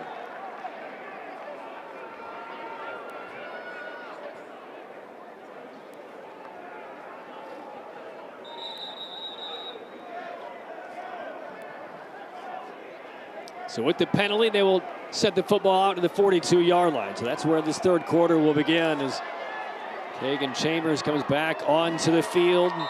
4 of 10 in the first half for 97 yards. And the discussion in the press box during halftime, will we see Monroe go more on the traditional side and keep it on the ground? They will on first down with Lindsey. And Lindsey tracks out for good first down yardage.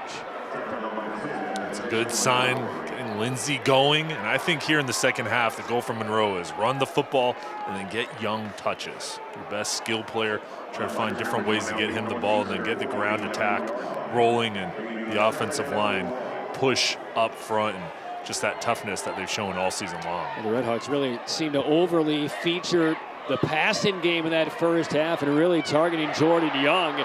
But this is what they do well. And now we get another very heavy tackle at the end. We're going to get another 15-yard penalty on Northeastern. What is going on? Two mistakes that's going to result in 33 yards from the defense. What must be going through Antonio Moore's mind in the sideline for Northeastern? We're 32 seconds into this third quarter. Two major infractions, both unnecessary here. And this one against Saunders. Dead ball. Personal foul. Defense. First down. And they are gifting about half of the field to Monroe. Look at that reaction by Antonio Moore as they're watching the replay in the end zone LED scoreboard videos. I don't think he necessarily agreed with that call, but all of a sudden down on the 23-yard line is Monroe. Chambers keeps it on the ground again, bursting through toward the goal line. Kendall will take it in from 23, zigzagging through the middle. And with some assistance by two major penalties by Northeastern, Monroe strikes 39 seconds into the third quarter. Fifth rushing touchdown on the season for Kendall. And up front, cross, blitz, and Kendall just takes it right up the gut. Crease, I think one man miss, and you easily get in the end zone, and you get a couple gifts from the penalties, but that's a good opening drive to the start for the Redhawks. Yeah, the extra point is good. I mean, I know it's Christmas in 4 days, but that touchdown drive was gift wrapped by Northeastern with two penalties. There's the scoring summary brought to you by McIver Law Firm, CYA. Call your attorney, Roderick T. McIver. 58 yards plus two major penalties. 39 seconds the official time, and Kendall 23 yards on that run to cap it. Monroe known for their rushing attack, and it's good to see them go back to it coming out of the break, just relying on the ground game. Well, we were wondering going into the break with Antonio Moore, the special teams issues they had in the first half. Extra point missed, 2-point conversion unconverted, another bad snap, then you had the block punt. Certainly that was the theme of the halftime discussion. And now what happens the first half minute? Two major mistakes. And they're trailing by 3. The Road Law kickoff. We fight and have the verdicts to prove it. Short kick, return from the 18-yard line. And the Eagles going to get excellent field position here, stretching past the 40 on the return. And that's where this drive will begin, around the 42-yard line for Northeastern. Simpson on the return. And Simpson making an impact, following the blocks up front. This is the response you're looking for on special teams. After your defense gives up a touchdown, set your offense up at the 42-yard line. So the 21-18 lead for Monroe, but each of these teams have scored 3 touchdowns. The Eagles, though, have misfired on the points after touchdowns all 3 times. Hence the deficit.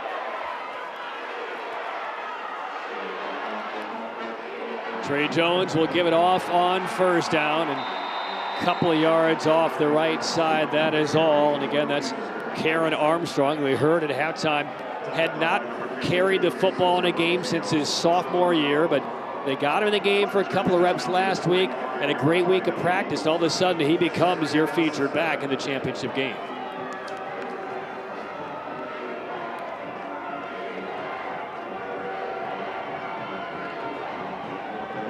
Jones draws it back, takes a hit, and goes down. Jeremiah Lindsay right there for Monroe. And Lindsay making a play as he just watches the eyes of Jones and then just surges to make the play inside, and see a celebration afterwards. But he is such a skilled linebacker. roaming the middle of the defense. I know we're very early in the third quarter, Jay, and this is a really wobbly start by Northeastern in the first couple of minutes. They need to pick this up to settle in because their defense and offense not coming out strong. Ishman back on the field and throws an interception right at midfield. Monroe picks him off and takes it back inside the 20. Joey Sheeran with the interception. Zach Ishman just checked back in onto the field for Northeastern and threw it right into the grasp of Sheeran. And Sheeran's the leading tackler on defense. And in coverage, as the arm is hit, just picks it right off and then sets up the offense with the gift at the ball at the 19. And turnovers, Coach Sowell talked with Madison about, was the message at the halftime break, and his team comes up with one. That is the 22nd interception by the Monroe Red Hawk defense this year. Chambers, the give, nothing for Lindsay. And what did I say about the wobbly first 2 minutes? This is a standing 8 count right now for the Northeastern Eagles. And they've got to have a stop here. Their defense, sudden change, give up the touchdown, the offense doesn't do anything, you're back out on the field. You have to get a stop here. You cannot turn this into a 2-score game after you're up by 4 at the break. And neither team has led by more than 1 score.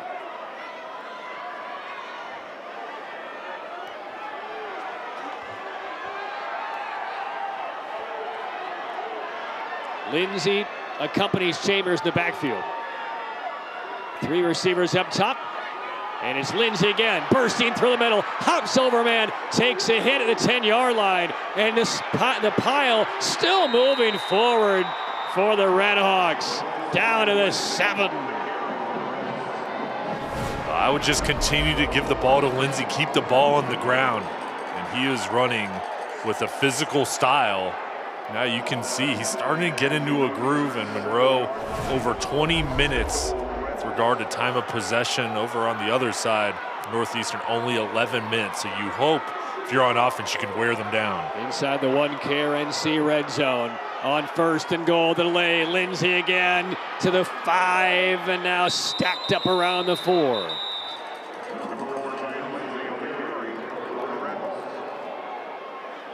Let's quickly go downstairs to Madison. Well, guys, Jaden Cottle came out earlier after being, like you said, snatched to the ground. He's running back off the field right now, but was in for a moment. He had some attention on that neck, but seems to be okay.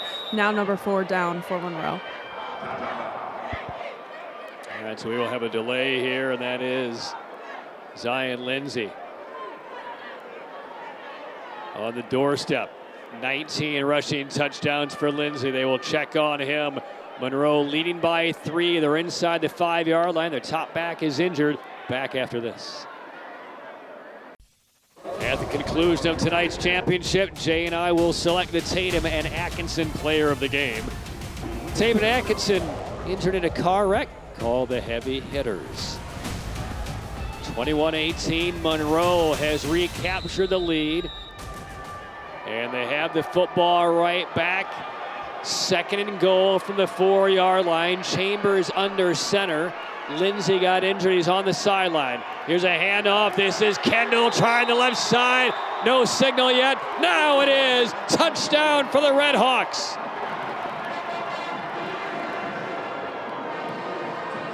And the biggest lead of the championship. 3-yard touchdown run, and Meg Brown Home Furnishings touchdown.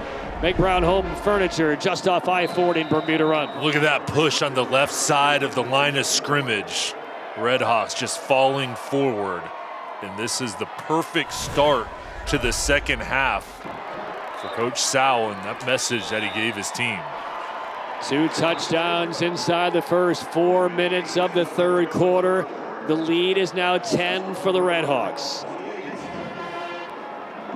28-18, and that's Johnny Sowell in his 41st year as a coach, his 19th year as the head coach for Monroe. What happened to his left hand? He's getting wrapped.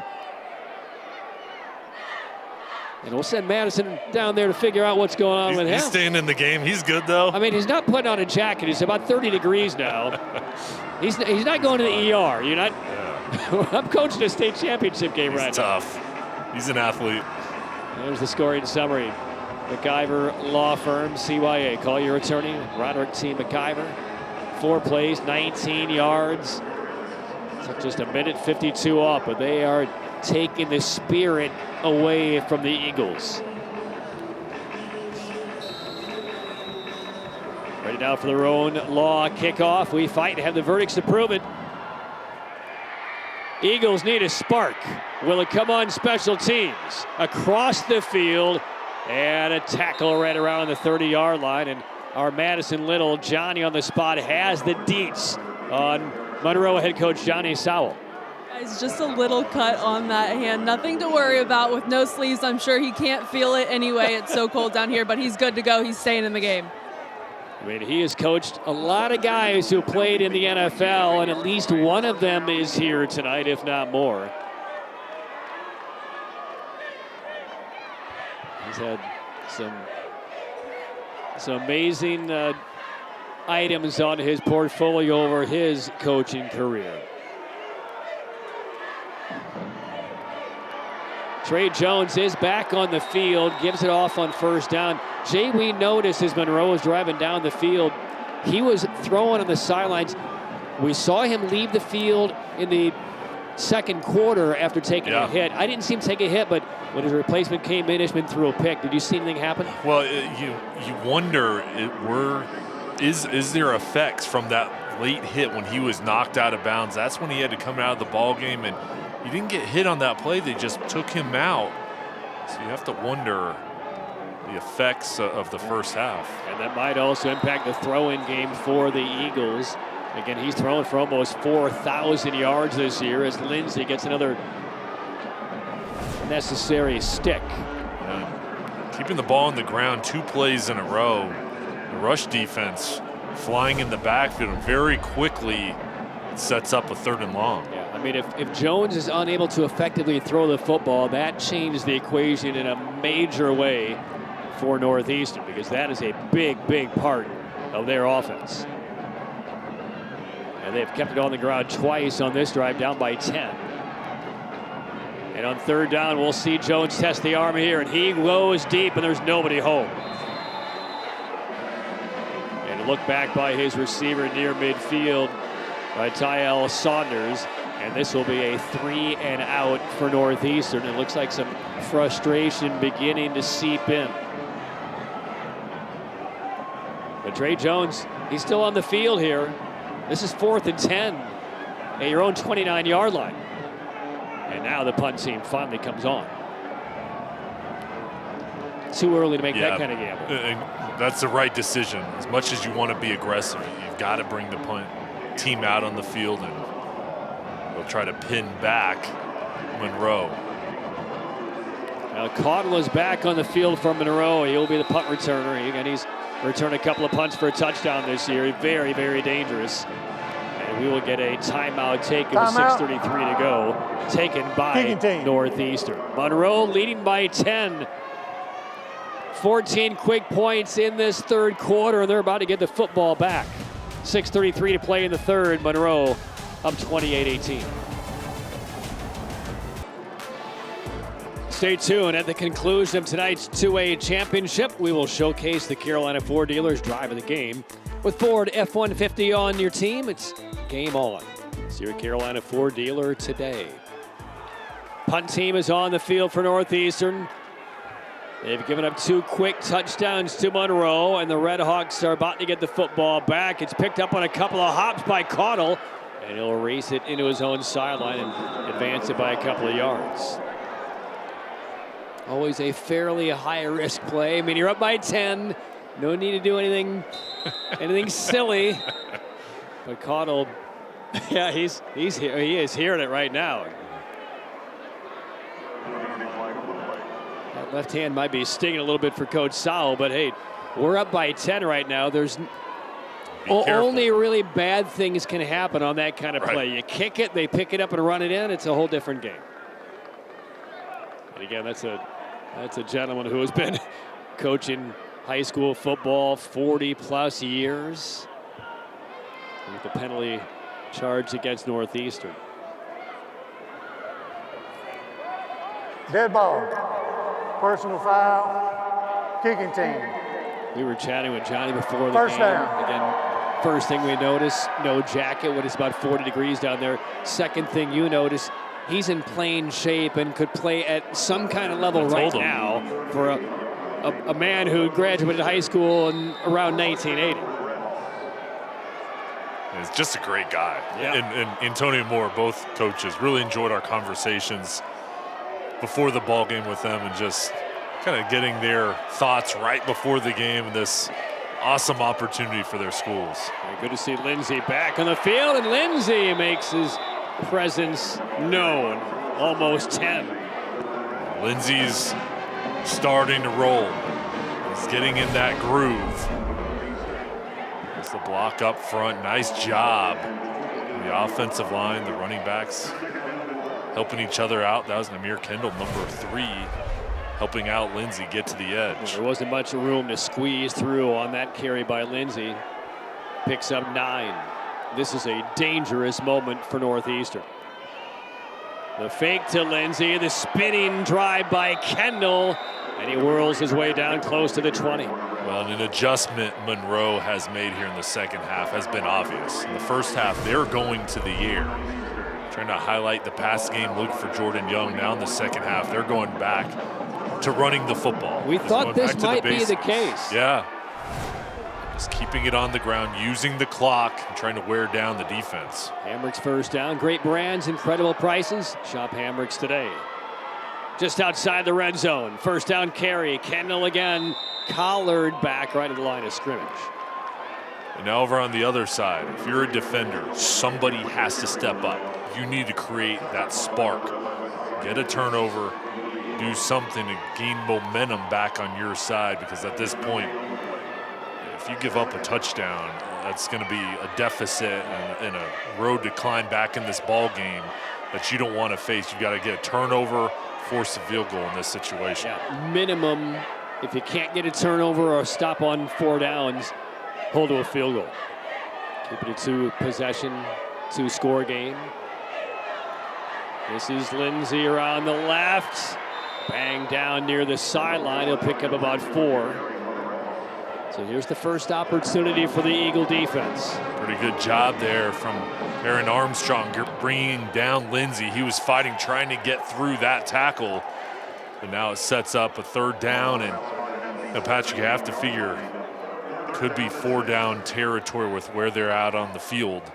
Monroe's going to take their time as Chambers goes over to the sideline and brings the play back to the huddle. Yeah, he's done a better job in this second half, making sure that everybody's in line and ready to go, not needing to worry about the play clock running out on him, as they did a couple of times that first half. 3rd and 6. On the little counter, and no yardage there at all for Namir Kendall. And now it's 4th down. And we'll see what Johnny Sowell and Monroe elects to do. Maurice Bowser, physical, number 4, beats the block and then makes the play. Along with Armstrong, Antonio Moore's got to be happy with that effort to force this 4th down, and now you need one more stop from your defense. They'll keep their field goal kicker, Brandon O'Hara, on the sideline. They will go on 4th and 5. So much on the line on this play for the 2A title. Monroe with the ball, up by 10, going for the jugular here. Chambers whips it to the right sideline, off of the left hand, incomplete, looking for Jamari Clark. And Northeastern gets the stop and the football back. Well, they needed it. And they go to the air, electing for the pass, and the ball just sails a little bit towards the sideline, and that's the first step for the Eagles. You get off the field, now your offense hasn't gotten anything going here in the second half. They've got to try to pick up a couple first downs and get some rhythm. And Trey Jones back out there for Northeastern. And I think he needs to prove to his team and to the staff that he can throw the ball effectively here. And they go on the ground on the first play, hard yards. to about the 20-yard line. That's Karen Armstrong again. I like the fact they're running the football. I do think they've got to find ways to get Saunders the football. Had a big first half. Number 0, he's in the slot down at the bottom of the screen. They look away from him and pass to the opposite side. Grab at the 25-yard line, and that'll be enough for a first down on the extra effort there. Bonnie Bennett, he's got a couple of interceptions here, gets that reception and a first down for Northeastern. Nice throw to the outside. And then the effort from Bennett. It's enough to pick up the first down, and that was key for this offense to gain some confidence back. Hammer's first down for Northeastern at the 27-yard line. 2.5 to go in this third quarter. Monroe went for the pick. They didn't get it, and it'll cost them some yards here. And look at the offensive lineman yanking his receiver further downfield, close to the 40-yard line. Tyel Saunders made the catch. Monroe went for the deflection or the pick and missed it. That set Saunders free, and then the offensive lineman all the way down the field just kind of pulled Saunders, and they're 5 or 7 yards ahead. Watch this. That was amazing. It was Christian Powell. Number 50 just dragging his guy with them. I mean, that was a key play. Your left guard. Hey, maybe that's the spark. And a big run right through the middle. And Northeastern showing some life. That's Armstrong down to the 34. I mean, really, Patrick, when you have guys fighting for extra yards, and Powell, the lineman, pulling his guy, it really does give you something. It gives you a burst, and now the next play comes back with a strong running play, and now drive is moving. Back on the ground, Armstrong again. About 6 more. I mean, I'm not kidding, Jay. Amazing. No matter how this game plays out, if Northeastern comes back to win, that might be the play of the game by your offensive lineman, yanking your receiver further downfield. It showed fight, and you can hear the Northeastern sideline come alive up in the booth. Something has changed, and it starts with Powell. Second and short, swatted down was that pass. Incomplete. Dazion Richardson, reading the eyes of Davis, jumps up, just swats it right into the turf. And we get a timeout ahead of this third down play. 1:23 remaining in this third quarter. It is a 3rd and 4 forthcoming, and the injured player for Monroe. I wouldn't mind going back to see Christian Powell one more time. He was the offensive lineman, number 50 for Northeastern, on that play that may catapult Northeastern right back into this game. And there is a look at Christian Powell playing in his last high school game. He is a senior. I don't think I've ever seen a play quite like that before.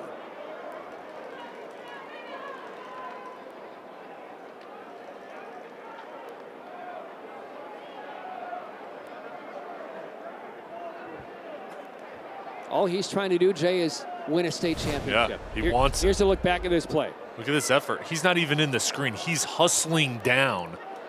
He'll finally show up here and just pull. I mean, that's 5 yards he got for his team.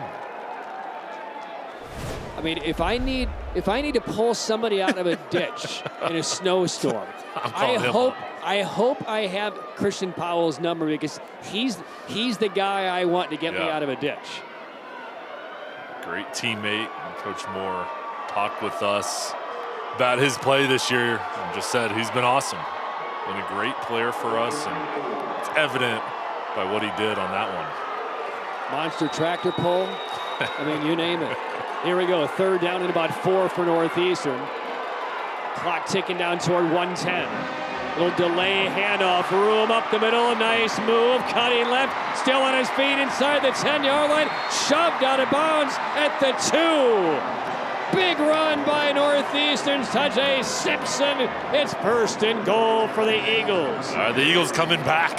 He doesn't get in the end zone, but Simpson gets close all the way down to the 2. And look at this move right here. Goes in, goes out, and then nice blocking on the outside. This offense Nothing was going on for them, nothing right in the second half, and quickly it's changed. And now it's Armstrong in the backfield down to the 2-yard line. Is he going to be the bulldozer here in the red zone? He'll get the call. Armstrong lost the football. Picked up though by Northeastern about 3 yards to the right of where it spilled. And it was Trey Jones, the quarterback, who dove on it. Well, and the coaching staff thought that was a touchdown from Simpson. They didn't get the call. And then the next play, the ball's on the ground. Lucky to regain possession. And this was a big hit from Lindsey.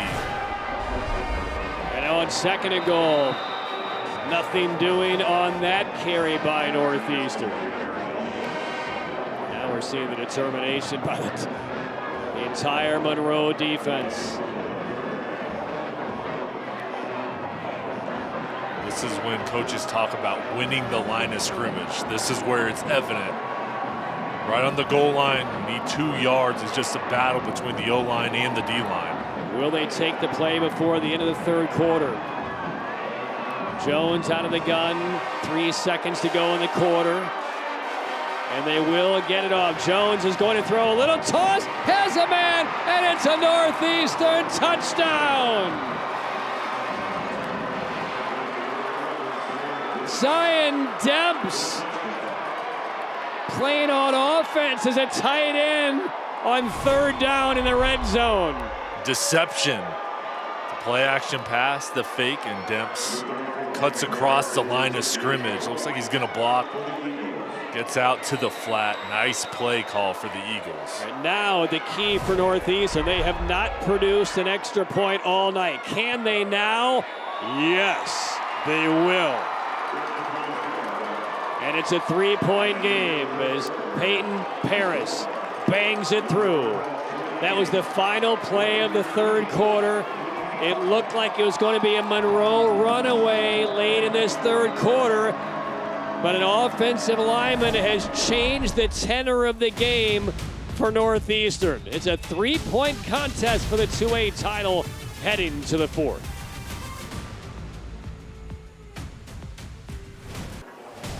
McIver Law Firm scoring summary. CYA, call your attorney. Roderick T. McIver, 84-yard drive. It was a must for Northeastern.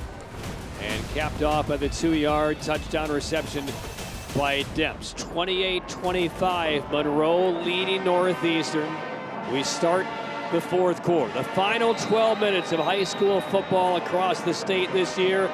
Title up for grabs. Road law kickoff. We fight to have the verdicts to prove it.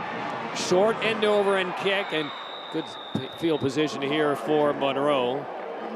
28-25 the lead. Monroe will begin this one at the 36. Jay, the updated stats. It's a new ball game, and it's all going to come down to this 4th quarter. The turnovers evened up, penalties evened up. I'll tell you what, though, Monroe rushing the football in that 3rd quarter. They went back to the ground game. That really changed things up for them. And over on the other side, Northeastern on that last drive, very effective on the ground too. So which defense can get a big stop? And right now it's the Eagles with the opportunity. Jay, you know what name we haven't whispered in this 2nd half? Yeah, Jordan 6. Young. They haven't gone to him through the air, and you'd have to imagine, they've been keeping it on the ground, but they will give him an opportunity, especially when you see those linebackers coming up to stop the run. That's when you'd figure they try to go over the top to him. Lindsey stretched out and dropped for a couple of yard loss.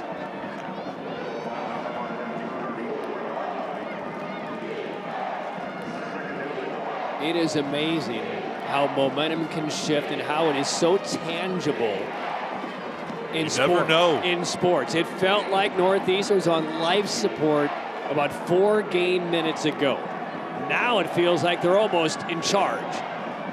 Showing blitz, now they back off. They'll rush 4. Quick swing, left side. Clark, cut down. And I mean, that Northeastern sideline is on fire. Doesn't it feel like they're playing with a different speed? more intensity and just passion over on the sideline. It finally feels like they're playing to win. Right. It felt like most of the game they're playing not to lose, and a lot of the sloppy mistakes. It's almost like they just relieved the pressure, and now they're playing with a sense of freedom and loose. This is 3rd and 9 for Monroe.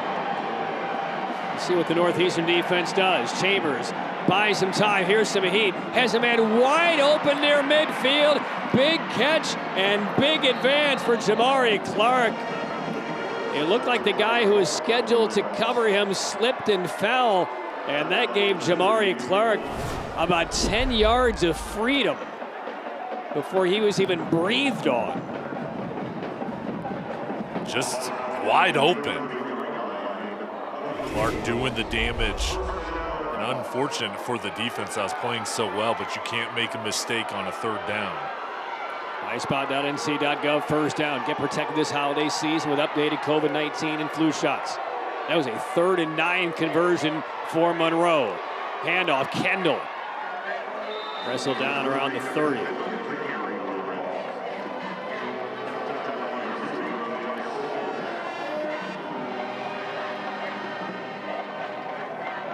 And there is a Eagle slow to get up, and that is a critical Eagle. Karen Armstrong has played just about every snap on both sides of the field tonight.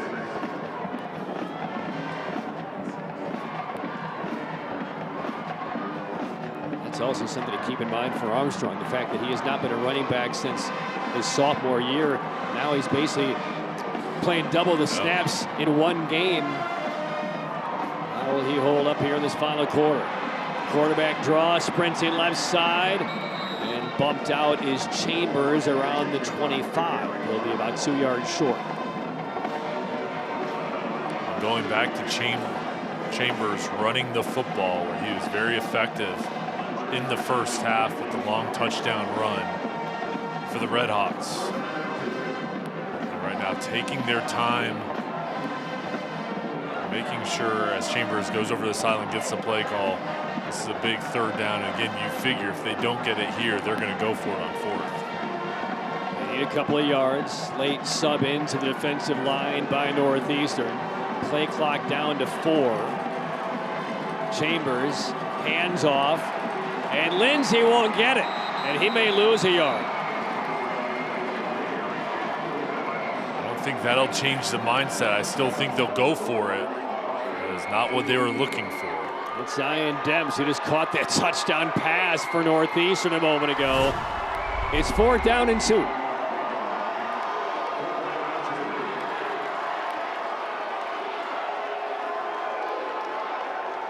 Now Caudle comes in off the sideline. Chambers into the huddle.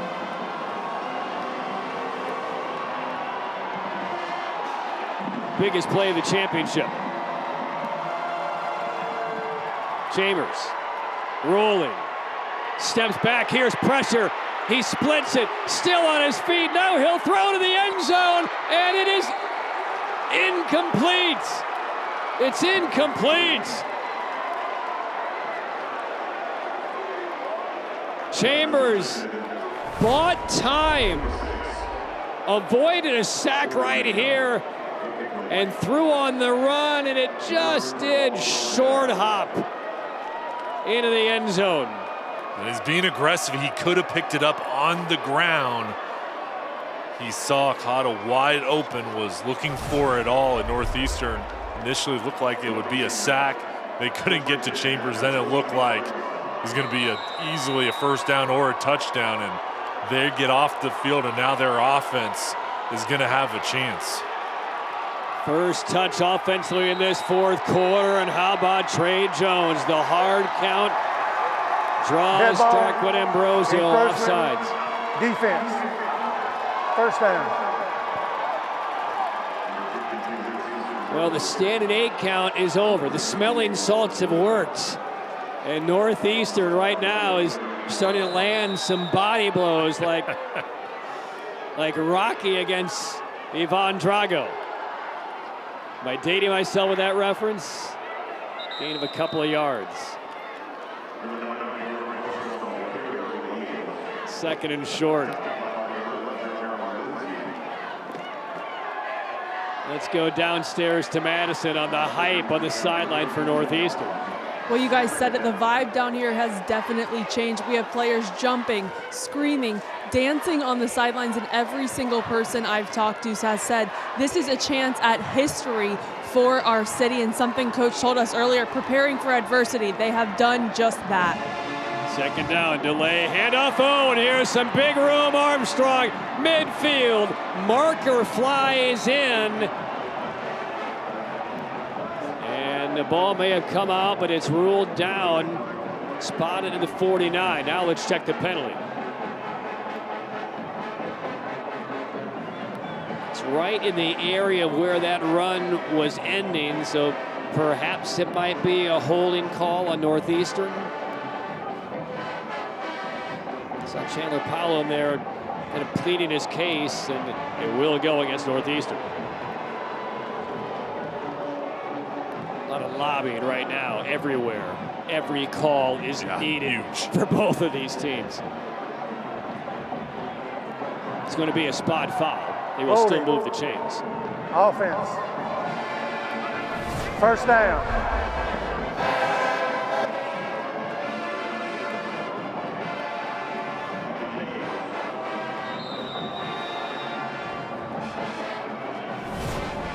So the ball spotted at 37. Fresh set of downs. Sidearm fling to the right side. Good for a couple of yards. Nice coverage on the outside by a multitude of Redhawks, limiting the damage of Brooks. Good start there with the quick pass to the outside. There's been balance to this offense. 170 yards on the ground, 200 yards through the air. Mallory is now in the backfield for the Eagles, trailing by 3, 7-10 for regulation.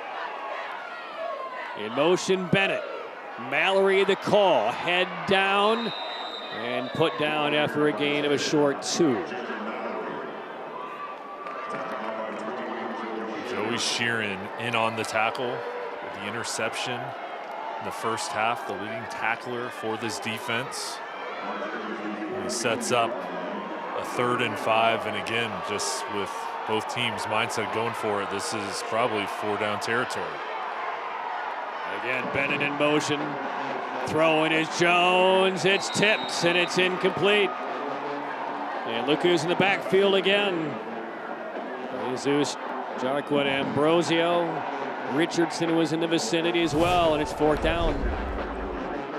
Jarquin, Ambrosio, been all over the field, and Dazion Richardson, those two working as a tandem on the defensive line.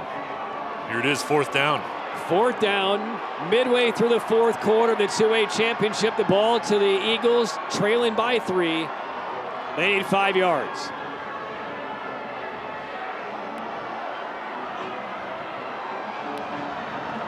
Jones resetting Mallory to his right. He calls for Bennett, and now the play clock ran out. Did they get a timeout before it ran out? This is big. And it looks like they did get the timeout just before it elapsed.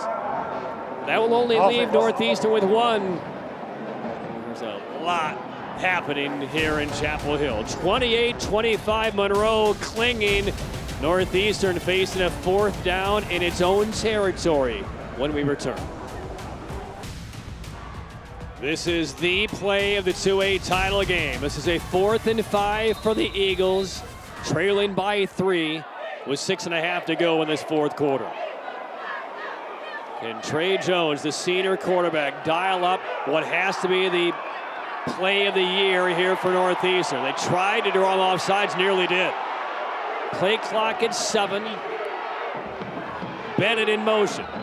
Jones on an option, flips to the right side, 1st down and more as a flag comes in, though. We'll see what the call is. First time we've seen the option to run, but it's going to be negated. Holding call on Northeastern. And a reprieve for Monroe. They had not used that play all game, saved it for the moment when they had to pick up 5. Offense. But a holding call against Northeastern. perfect time for the option. Let's see if we can see it. It's on Sheeran, linebacker, not much. Just a little grab. Enough to call? Well, Northeastern sideline does not agree with it, right in front of them. There was the initial kind of turn, but again, he pulled off. Spot foul again. It's 4th and 6. Hard count again by Jones. Even if he draws them off, it's not enough to get the first down. So they burn through that critical 4th down play call. What do they have in the back pocket this time? Jones set.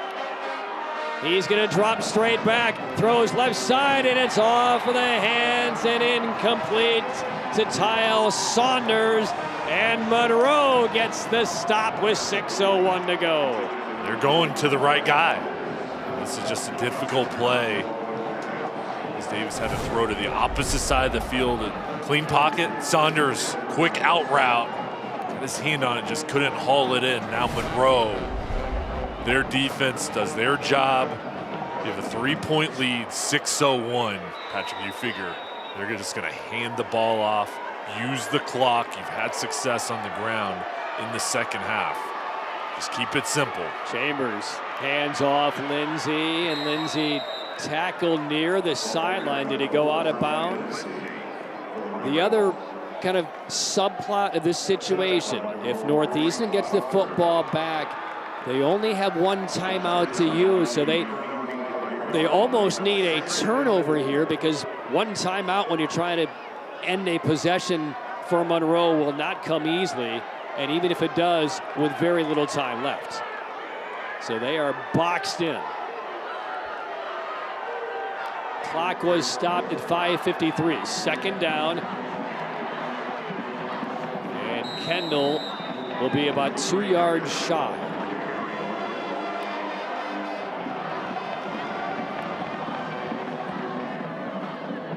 And slow getting up is Namir Kendall.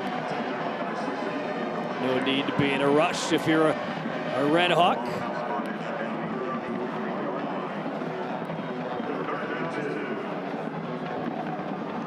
And Jay, not only is this, this is 4-down territory for Monroe just because they can take more time off the clock. If they pick up this first down, they could slow walk this down to about a minute and a half. On 3rd and 2. And that's going to be enough for a first down for Monroe. Move the chains, move the clock as Zion Lindsey converts on 3rd down. And Lindsey's gotten those tough yards. Short yardage situations, they've given it to number 4. Nice block to the outside, and he just drags a couple defenders. Normally when you have one timeout left, you're using it after a 3rd down stop. The trouble is a 3rd down stop won't end a drive for Monroe because they're going to take it in the crack. So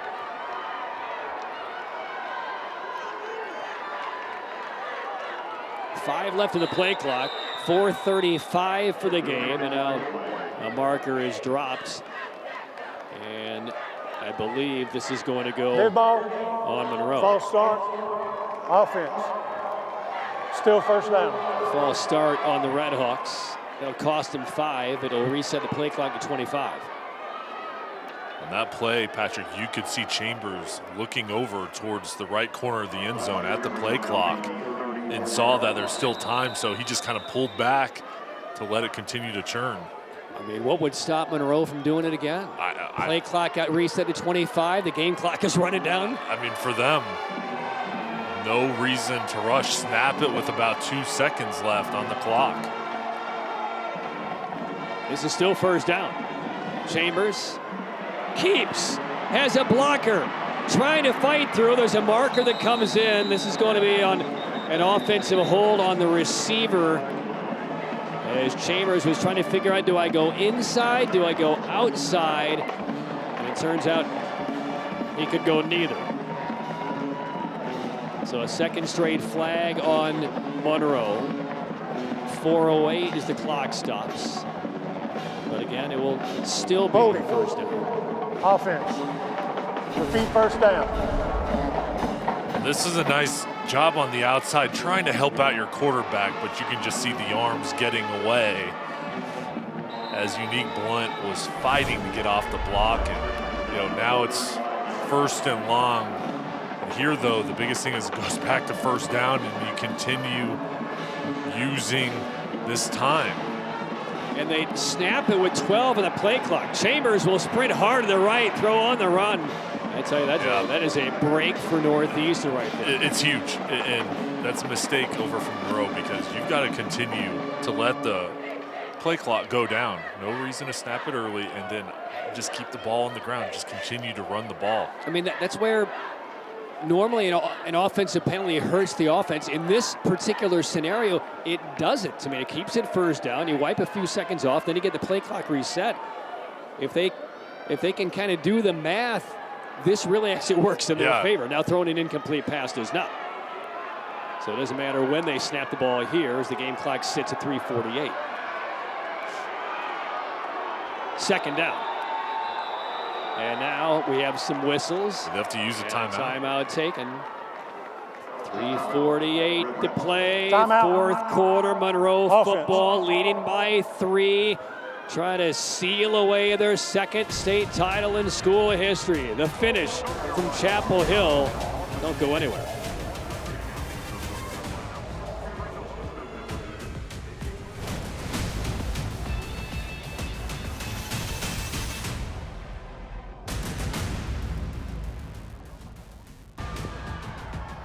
.348 left, 4th quarter. 2A state championship. Monroe 28, Northeastern 25. It is Monroe football after a couple of penalties and now an incomplete pass. It is 2nd and 15 for the Redhawks. Northeastern still sitting on 1 timeout. They will go back on the ground, and this is Kendall. Kendall scrapes, drives, and picks up about 10. And it is now 3rd down. That's too much for Northeastern's liking, because now that sets up a more manageable 3rd and 5, plus you have the opportunity on 4th down. They do get the stop, but that one missed tackle and Kendall's ability to fight through it gets them to the 2nd level. Now, Jay, we were wondering when would Northeastern find the right time to use that only timeout they have. I think it has to be after this play if they get a stop and force a 4th down. You can't wait any longer. Jordan Young, they haven't given him the ball. He's in the slot at the top of the screen with the cushion. 3rd and 5. They hand off, and this will get it done for Monroe. 1st down carry for Lindsay. We've seen that kind of X action in the backfield on the misdirection with Lindsay and with Kendall a lot in this 2nd half. And here comes Lindsay with what might be a state championship clinching 1st down. You said it, that misdirection has been a key to the running game. It was a counter of Lindsay stepping towards the right, then coming back to the left, getting the ball, and he's been physical in the 2nd half. And the math does not look good for Northeastern. Can they force a turnover? That would give them the hope. It's 1st down inside the red zone, and Lindsay hopping through, keeps his balance, and runs it in the end zone, and maybe just clinch the school's 2nd state championship. Zion Lindsay, an 18-yard touchdown score in the waning minutes of the 2A title game. The 2nd half has been Lindsay's. Just the style that he runs with his size. He is so difficult to bring down, and his vision allows him to find the crease and attack. Meg Brown Home Furnishings touchdown. Meg Brown Home Furniture just off I-40 in Bermuda run. The extra point, good. 10-point lead for Monroe, 2:18 remaining. And Zion Lindsay might have just etched his name in Monroe Red Hawk football history. He's pointing at his ring finger there. That might be the one, size me up. So the lead back to 10.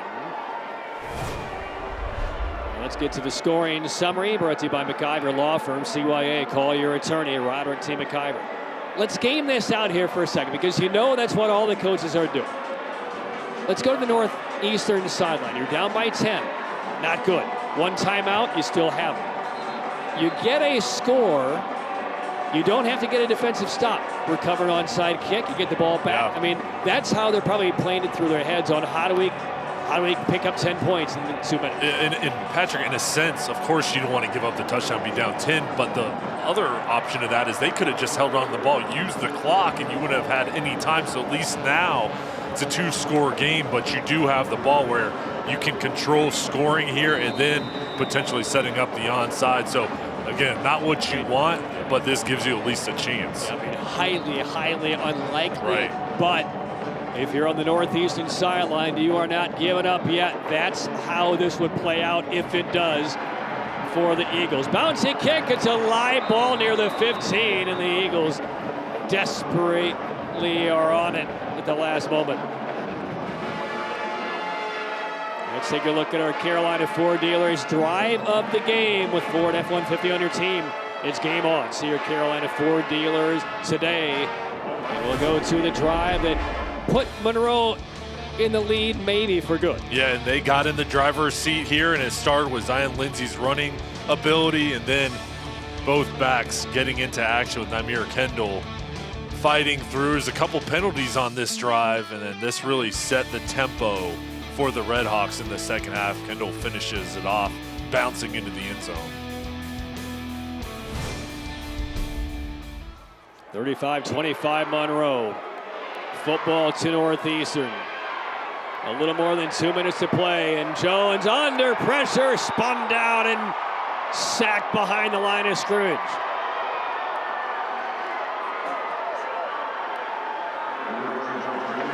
Darquin Ambrosio, number 52, fighting off 3 defenders, and then Sheeran coming up to help him out. Those two working as a tandem to get the sack. Second down, Jones on the sprint out. Changes the arm angle, delivering the pass. It's incomplete. 1:46 to play. Third down.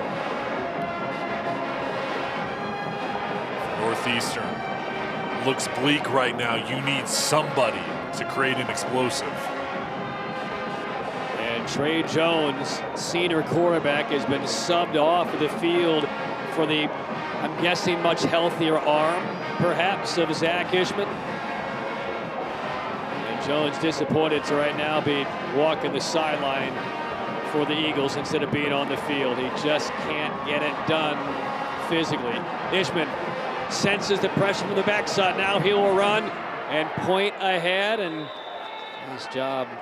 A good sensation right there for being cold literally on the sideline for most of this game to feel the pressure and pick up 15-plus yards. He's been called into action and played really well. The young sophomore has done his job, and you know, I'll tell you, for Jones, a senior, as we see Ishman, this will be his team next year.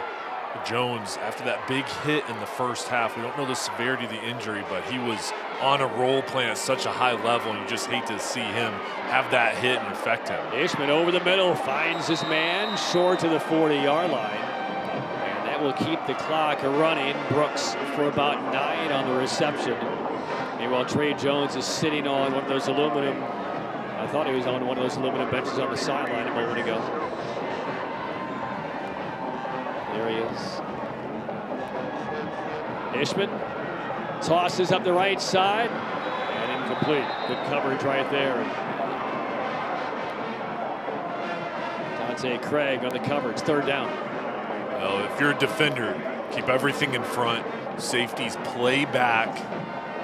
Give up the play over the top, and you know, Ishman coming out here.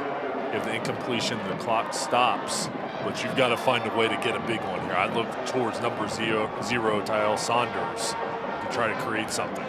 3rd and 1, they hand off because they need the first down. Breaking through it is first down yardage beyond midfield. That will stop the clock momentarily on that carry by Mallory. They elect to just get it on the ground. You're right, pick up the first down, and now it stops for a second and you can regroup. We're under a minute for the 2A title.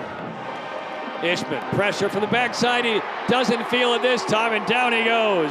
Yoel De Leon gets the big sack for Monroe.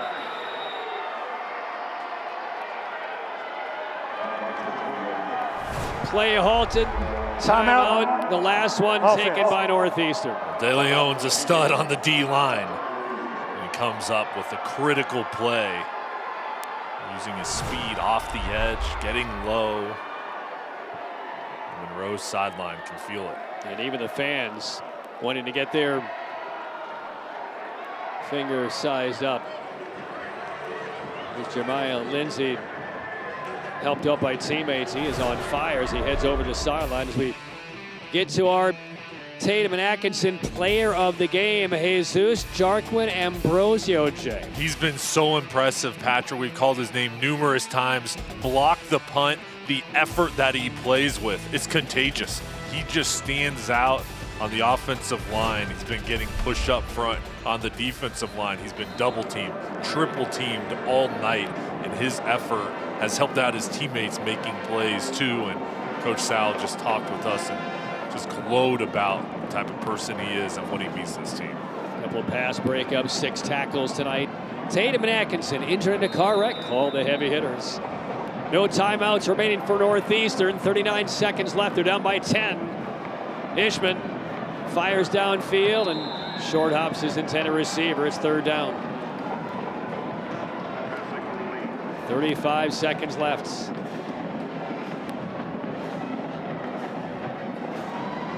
First time in 9 years, Monroe has been back to the title game. Their first championship appearance was back in 1989. And then in 2013, lost to Andrews in the title game. They picked up their only state title to date in 2015, beating Bunn. And they are now 1 play away from winning their 2nd state title. And there's Johnny Sowell. What a year. 21st year as a head coach. Over 4 decades of coaching experience. As the head coach in the Shrine Bowl of the Carolinas last year, that is a huge feather in a coach's cap. Named Coach of the Year in 3 different sports at Monroe: football, basketball, and track. 4th down, incomplete, and Monroe is a kneel away from state title number 2.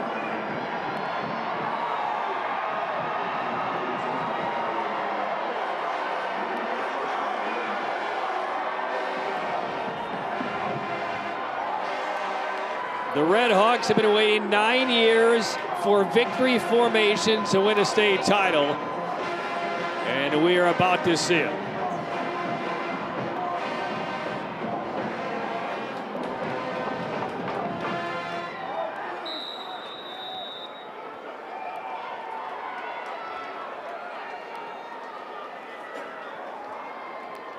Kagan Chambers will put his hands around this football.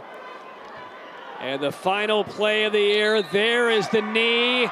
The final 23 seconds will tick out. And there will be the 2nd state football championship in Monroe High School history. And they're trying to get their father figure on the sideline when it's 28 degrees outside. They missed it. They're going to try again.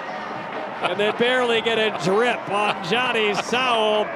The Monroe Red Hawks have claimed the 2A State North Carolina Football Championship.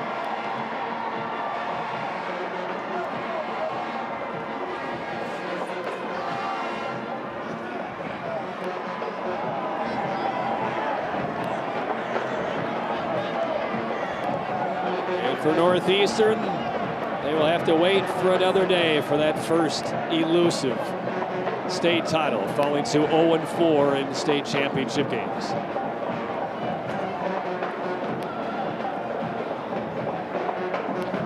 And you feel for Northeastern, Antonio Moore, who's had a special season and his close bond with his players. And then over on the other side, congratulations to Monroe capping off their great year, and for most teams right now, going through the line, shaking everybody's hands. For all the seniors, this is the last time, and you see both coaches embrace.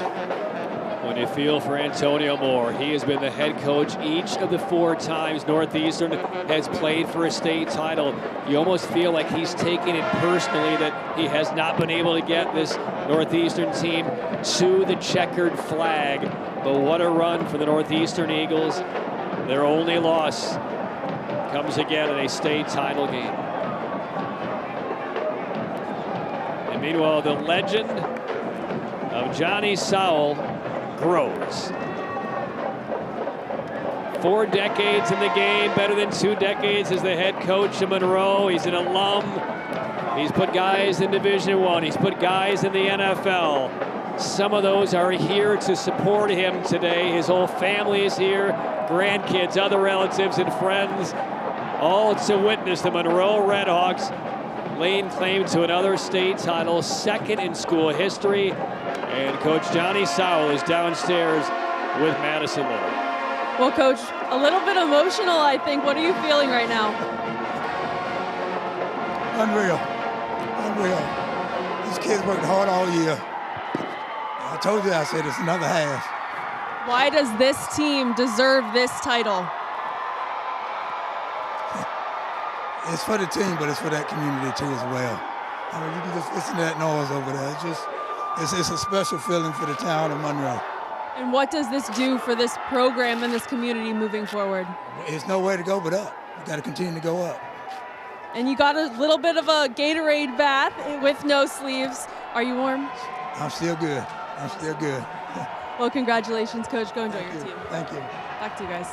And somebody go treat his hand now. It's time to get that hand addressed after he raises the state title banner. 35-25 the final. Monroe over Northeastern. They claim the 2A title. We'll come back with the awards ceremony, the banner ceremony, and that 2A state title trophy that is coming to Monroe, North Carolina. That is next from Chapel Hill. And now please All join of us. the NCHSAA state football championships are officially closed. Monroe wins the finale, the 2A title to the Redhawks, 35-25 over Northeastern. Patrick Keenis, Jason Halter up here in the booth, Madison Little down on the field, and there is a look at your state champs at the 2A level. And now, fans, Monroe Redhawks. Introducing the 2024 somewhat cold head coach Johnny Sowell. Association state champions. Without sweatshirt, without a cap. Redhawks. 28 degrees outside right now. Dodged most of that Gatorade bath, and now the moment that all these Redhawks stay been waiting for. A special moment for these guys. Congratulations, undefeated season. And you get to share this moment with your teammates, your best friends, your coaches, your families up in the stands, and the whole community. So there's the trophy.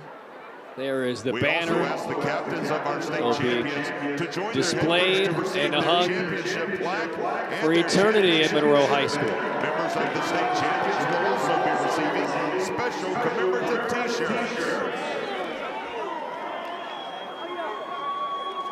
And fittingly, Jesus Darquin Ambrosio had his paws all on that banner. He was a big reason why. We are also pleased to honor several outstanding individual performances in tonight's championship game. The award sponsored by the Carolina Panthers. For the state runners-up, the outstanding go down on the field and pick up all of the individual awards of this 2A title. Representatives covering the game is number 1, Kamani Bennett.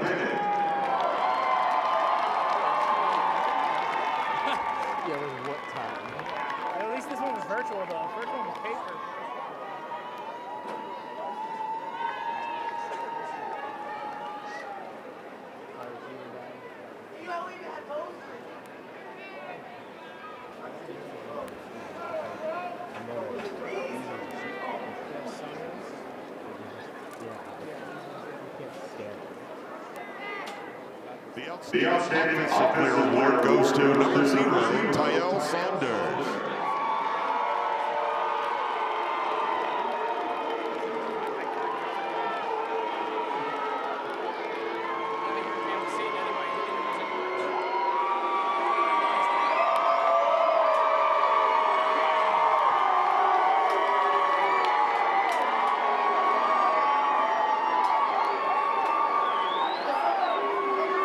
And now for the state champions, the outstanding defensive player in this championship, as selected by media representatives covering the game, is number 52, Jesus Jarquain Ambrosio.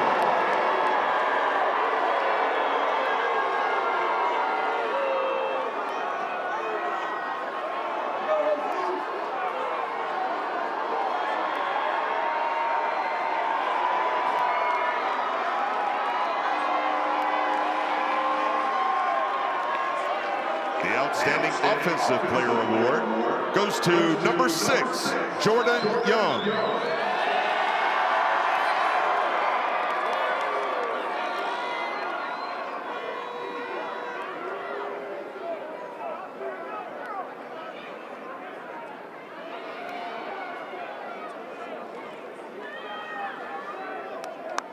Ladies and gentlemen, there were many outstanding individual performances in tonight's NCHSAA State Championship. However, one stood out. And this individual was selected by a panel of media covering tonight's game as the championship's most valuable player. The most valuable player for this NCHSAA championship goes to number 4, Zion Lindsay.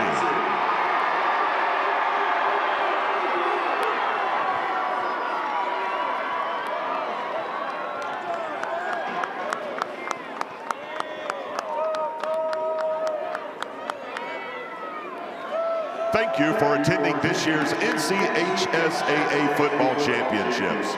We ask for your assistance in picking up any trash in your seating area and throwing it in the garbage cans along the concourse on your way out of the stadium tonight. Congratulations to both our teams on outstanding seasons.